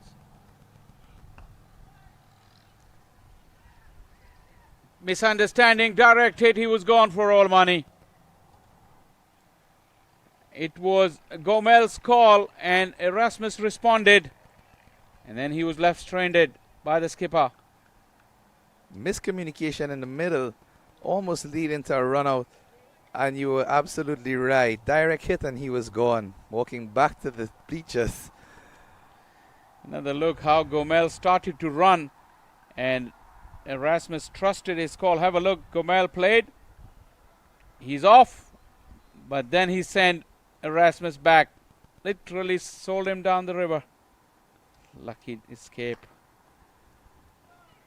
This time, Erasmus will have to think twice about responding his skipper's call. And it's not the first instance that we have seen a bit of miscommunication between this pair. In fact, from the first delivery that Erasmus faced, there was a bit of hesitancy in the running. So both batsmen just need to ensure that their communication is direct. Be very clear and precise with your calling and understanding of each other. I really doubt if these two have played together previously. I mean, in this tournament, yes, but shots a catch it, but it's eluded the fielder, and it will go away very quickly to that side of the ground. It runs downhill, and boundary for the skipper. Runs have been very difficult to come by. Extremely. And that would certainly be a much needed boundary for this team. Shot wasn't really convincing either. Played a bit uppishly in the air. Thankfully went into a safe part of the field to the right side of the field that long on and sped away downhill for 4. Releasing a lot of pressure there for the skipper. Slight discrepancy. We're behind on that boundary just yet. Total has moved to 15. Now Carney has had his issues with his run up. Once again pulls out. Does the correct thing. Yeah, so it's better to be safe than sorry. If you're not feeling the right momentum as a bowler when you reach to the crease, no harm in pulling out.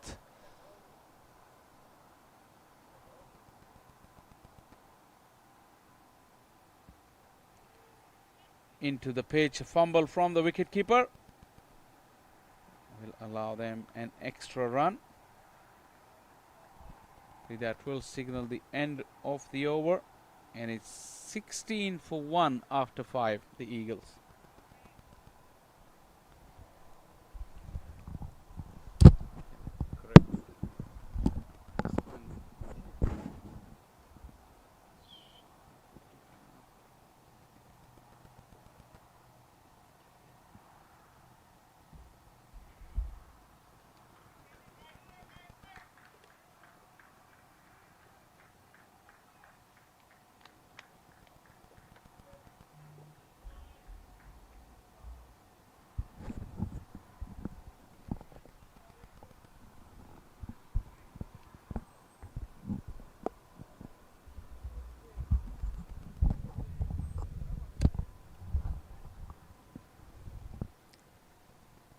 Abhimani continuing.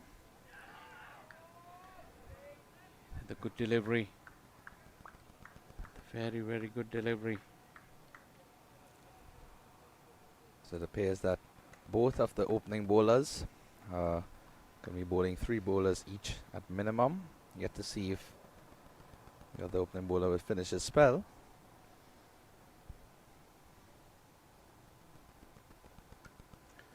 Yeah, he's found the middle of the bat on that occasion, away from the fielder. It's one of the very, very rare occasions in this game where the batter could really get hold of a delivery. Smashing stroke. And again, just a tad bit over pitched. Wasn't too full, but at that same point in time, he was into the arc of the batsman and allowed him to play that slug sweep shot with quite some ease.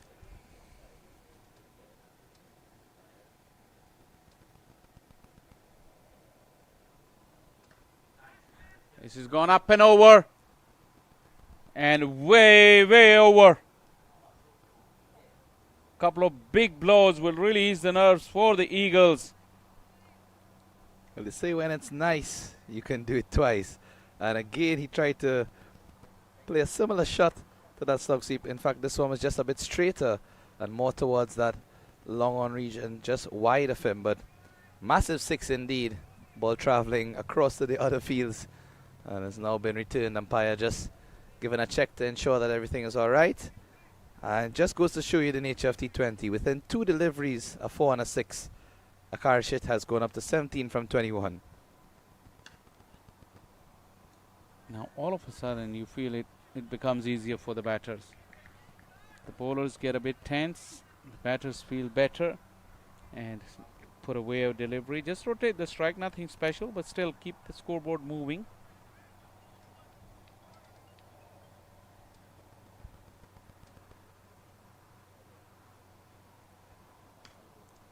Straight down the ground. This time it's Erasmus.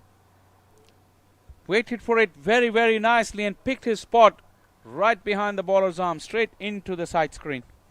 Good looking shot from Erasmus. They always say the safest place to hit the ball in the air is behind the bowler's head. And rightfully so, Erasmus. Just waiting on that delivery and timing it well enough to go straight behind the bowler down to the boundary for 4. You now see a interesting fielding position. The fielder at mid-off is very, very straight indeed. And that brings the 6th over to an end. The power play is complete. And the Clarion Eagles are 31 for the loss of 1 wicket.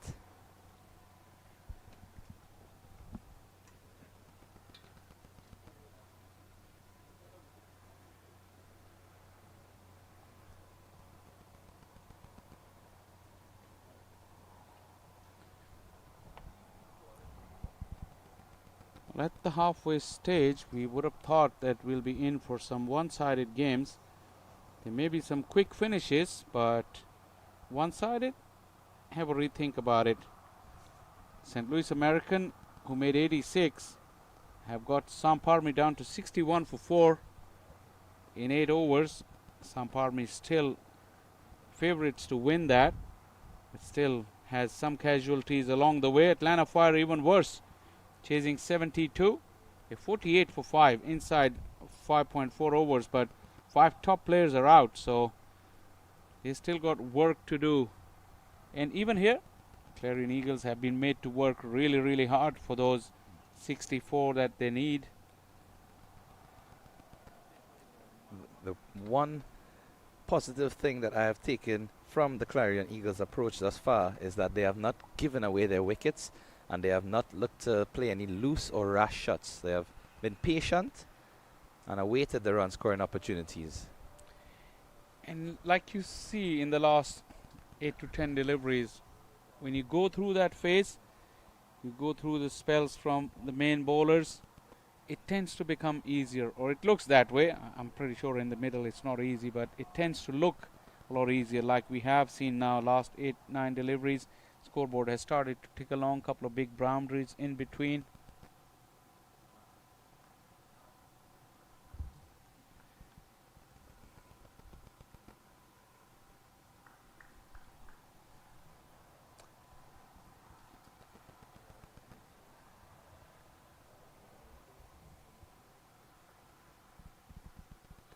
Erasmus, second time trying that reverse sweep, or switch hit rather. No luck on both occasions.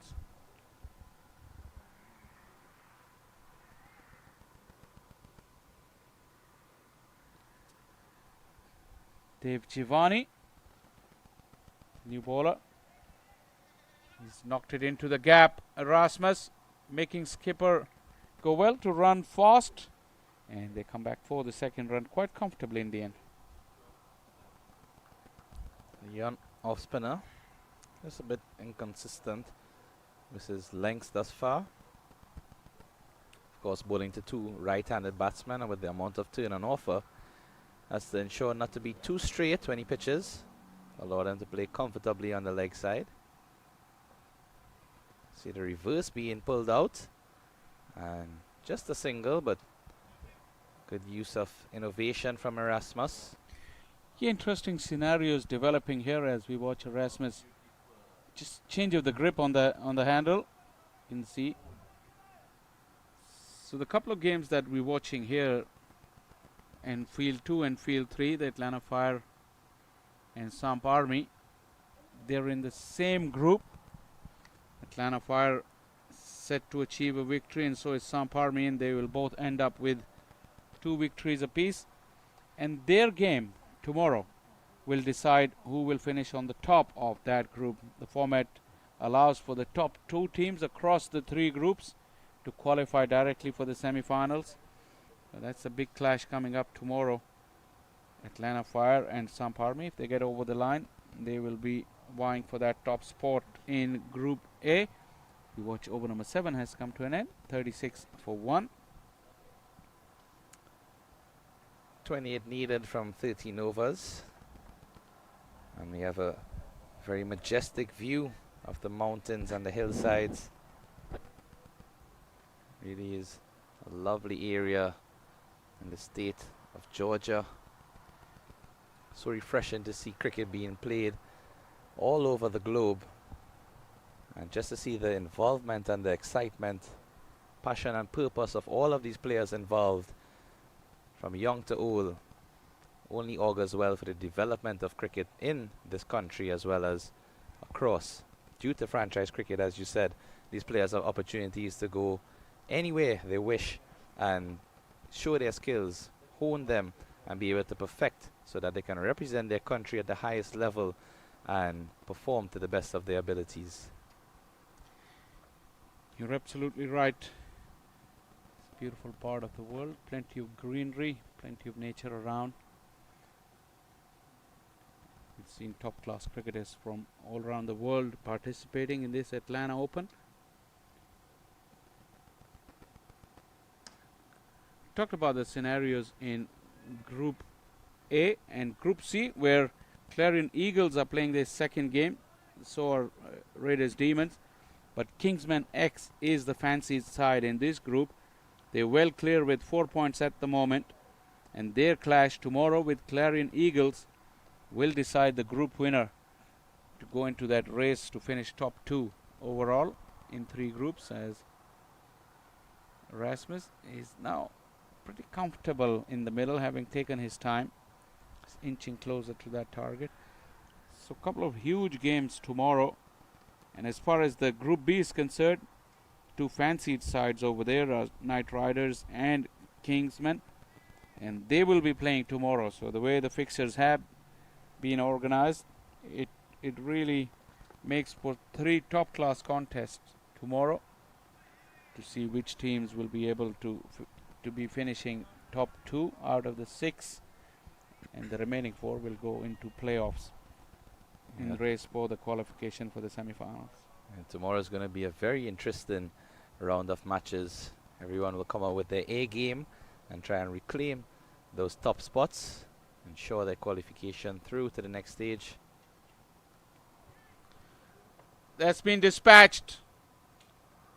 Absolutely smacked.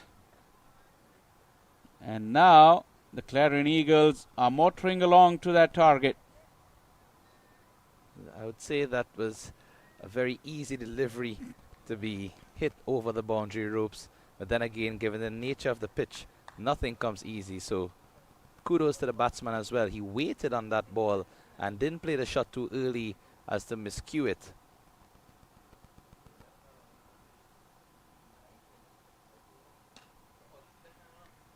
Straight down the ground for another single, having built up all the fixtures for tomorrow. Keep a close eye on this one. Atlanta Fire are making really difficult for themselves. Now 54 for 6. Another 18 runs needed, and the way batting goes on these surfaces, anything can happen.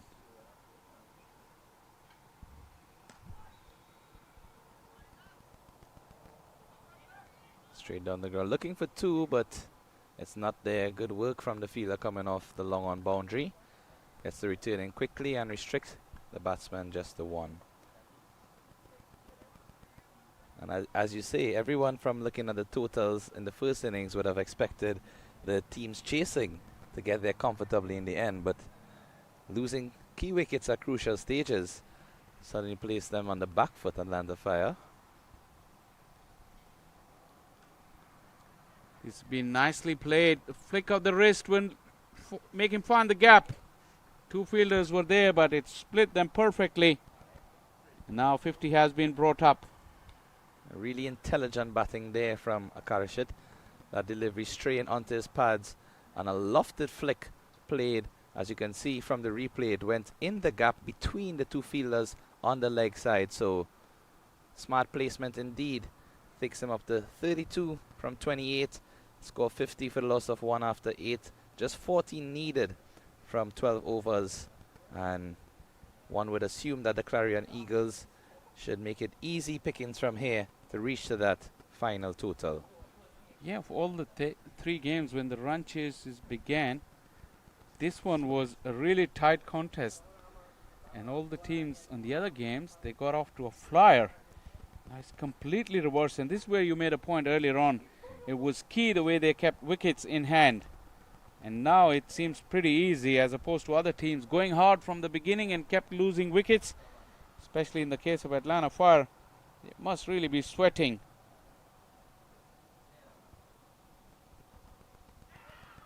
Oh, that's knocked the leg stump back off the pad onto the stump. Gerhard Erasmus has cast it a look back, asking the umpire if he was dismissed or was it wicketkeeper whose glove dislodged the bails, but he's been told to continue walking back. This should give us a good picture.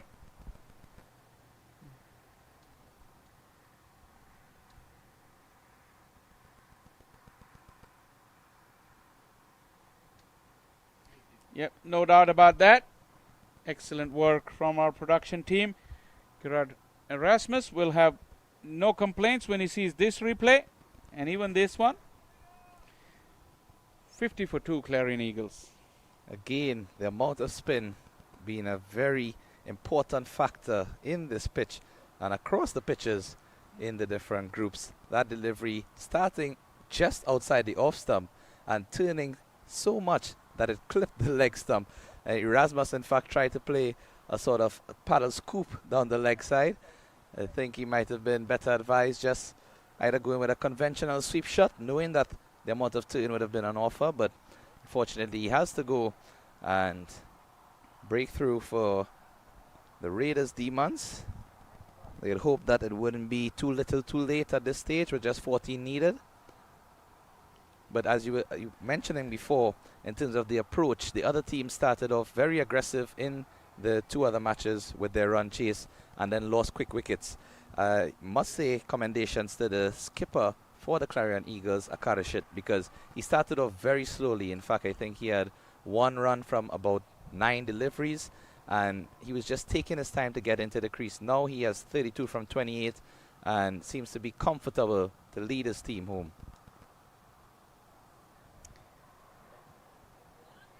Coming back for the second chance. Oh, he was gone for all money again. That bounce has really done for the wicketkeeper. And now they will be able to complete the second run. Another bad miscommunication. And look at that bounce. It just went through the hands of the wicketkeeper. Both batsmen in the middle are just discussing with each other. Whose call was it? I'm sure if the wicketkeeper had taken the ball, that discussion would be even more intense. In fact, they would have probably had to have that discussion after the game because one of the batsmen would have been walking back.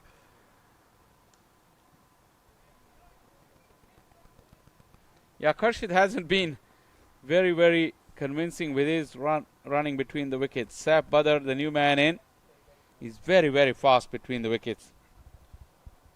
He's an excellent batter as well. Hails from Sialkot in Pakistan. Has made the move like so many others.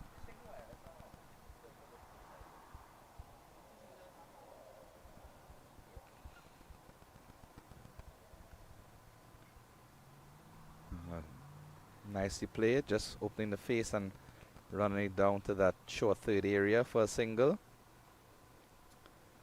As you said, a lot of players coming across from Pakistan and India and all of the different countries. Of course, no shortage of talent in those places, and it's really good to see that players are getting opportunities to express their talent all over the globe. Yeah, absolutely. The world has opened up anyway. say it's a big global village now in terms of many other aspects as well. So is the sporting opportunities. Firm strike from Saf Badr.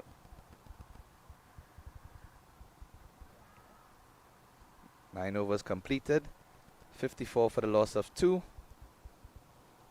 Just 10 runs required.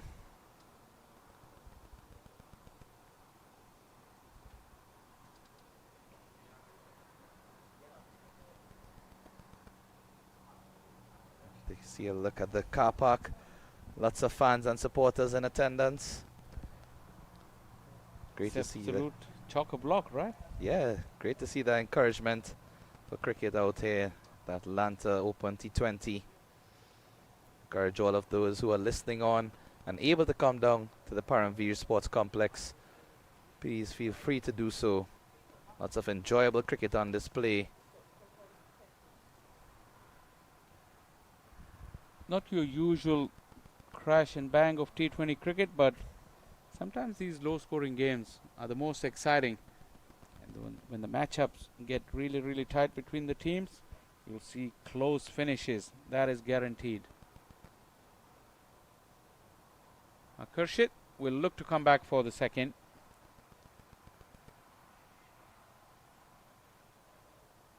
And I like that point that you mentioned in terms of the different style. Usually T20 games are associated with high scoring affairs and lots of boundaries, 6 hitting. But this is a completely different challenge. These low scoring affairs take nothing away from the level of competitiveness and as well as the seriousness of these players based on the surfaces that they have to play on.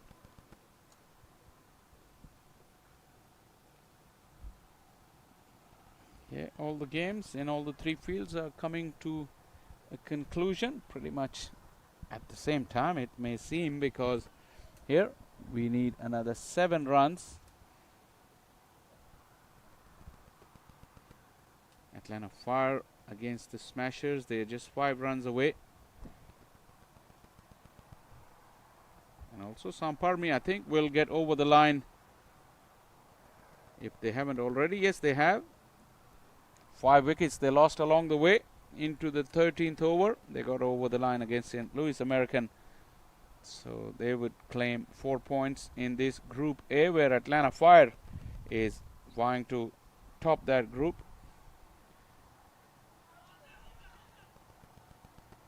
Stifled appeal. Batsman get through for a leg bye. As I speak, that game, the Atlanta Fire game against Carolina Smashers, is also coming to its conclusion. Here we've got 1 hit. Can Saf Badr close out the victory with style? He's content to just feel the ball in the middle of the bat. A few deliveries in the middle. Time in the middle will come handy later on in the tournament. Make no mistake. And those extras certainly will help the Raiders' Demons cause. And as you said, time in the middle is certainly invaluable. And the skipper for the Clarion Eagles, Akarshit, who's still there, he certainly would have benefited from this innings.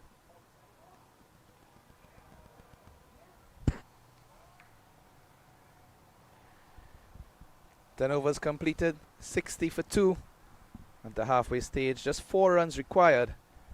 And we'll wait to see if that victory will come in this next over, or if they'll be made to work hard and wait just a bit longer to get there. Well, it may seem it's just a matter of time now. Okay, Atlanta Fire and the Samparmi has gotten over the line. So they have achieved what they set out for today. Clarion Eagles, like Keshav just said, on the verge.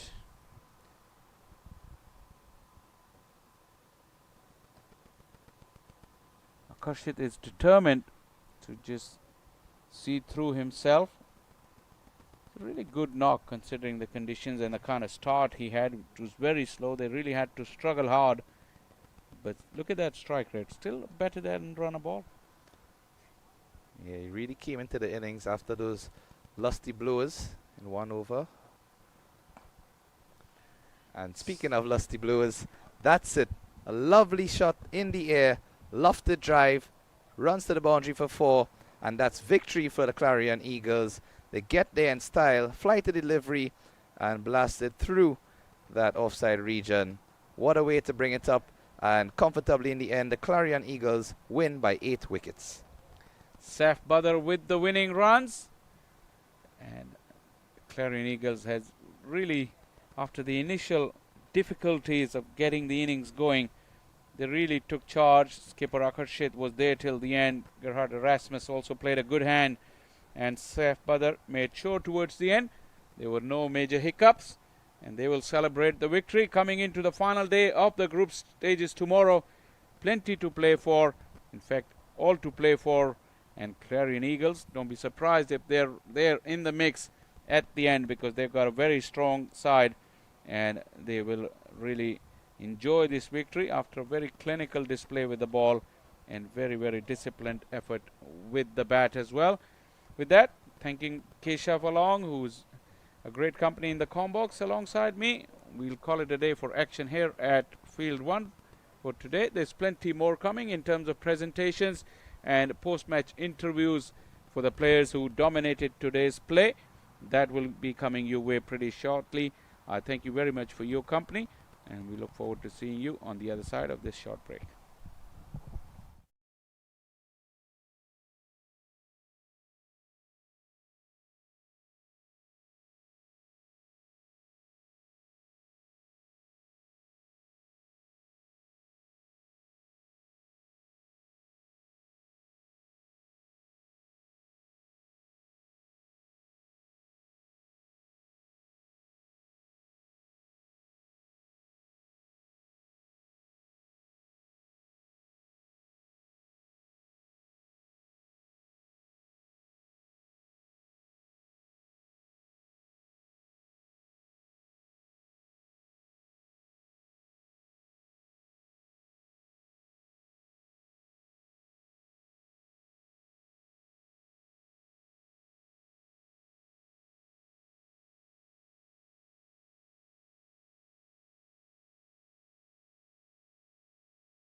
Oh yeah. This is us playing ourselves in. Yeah, send this one to me. I send it to him. This one is with Yes, me. I want to see. it. Good. Okay.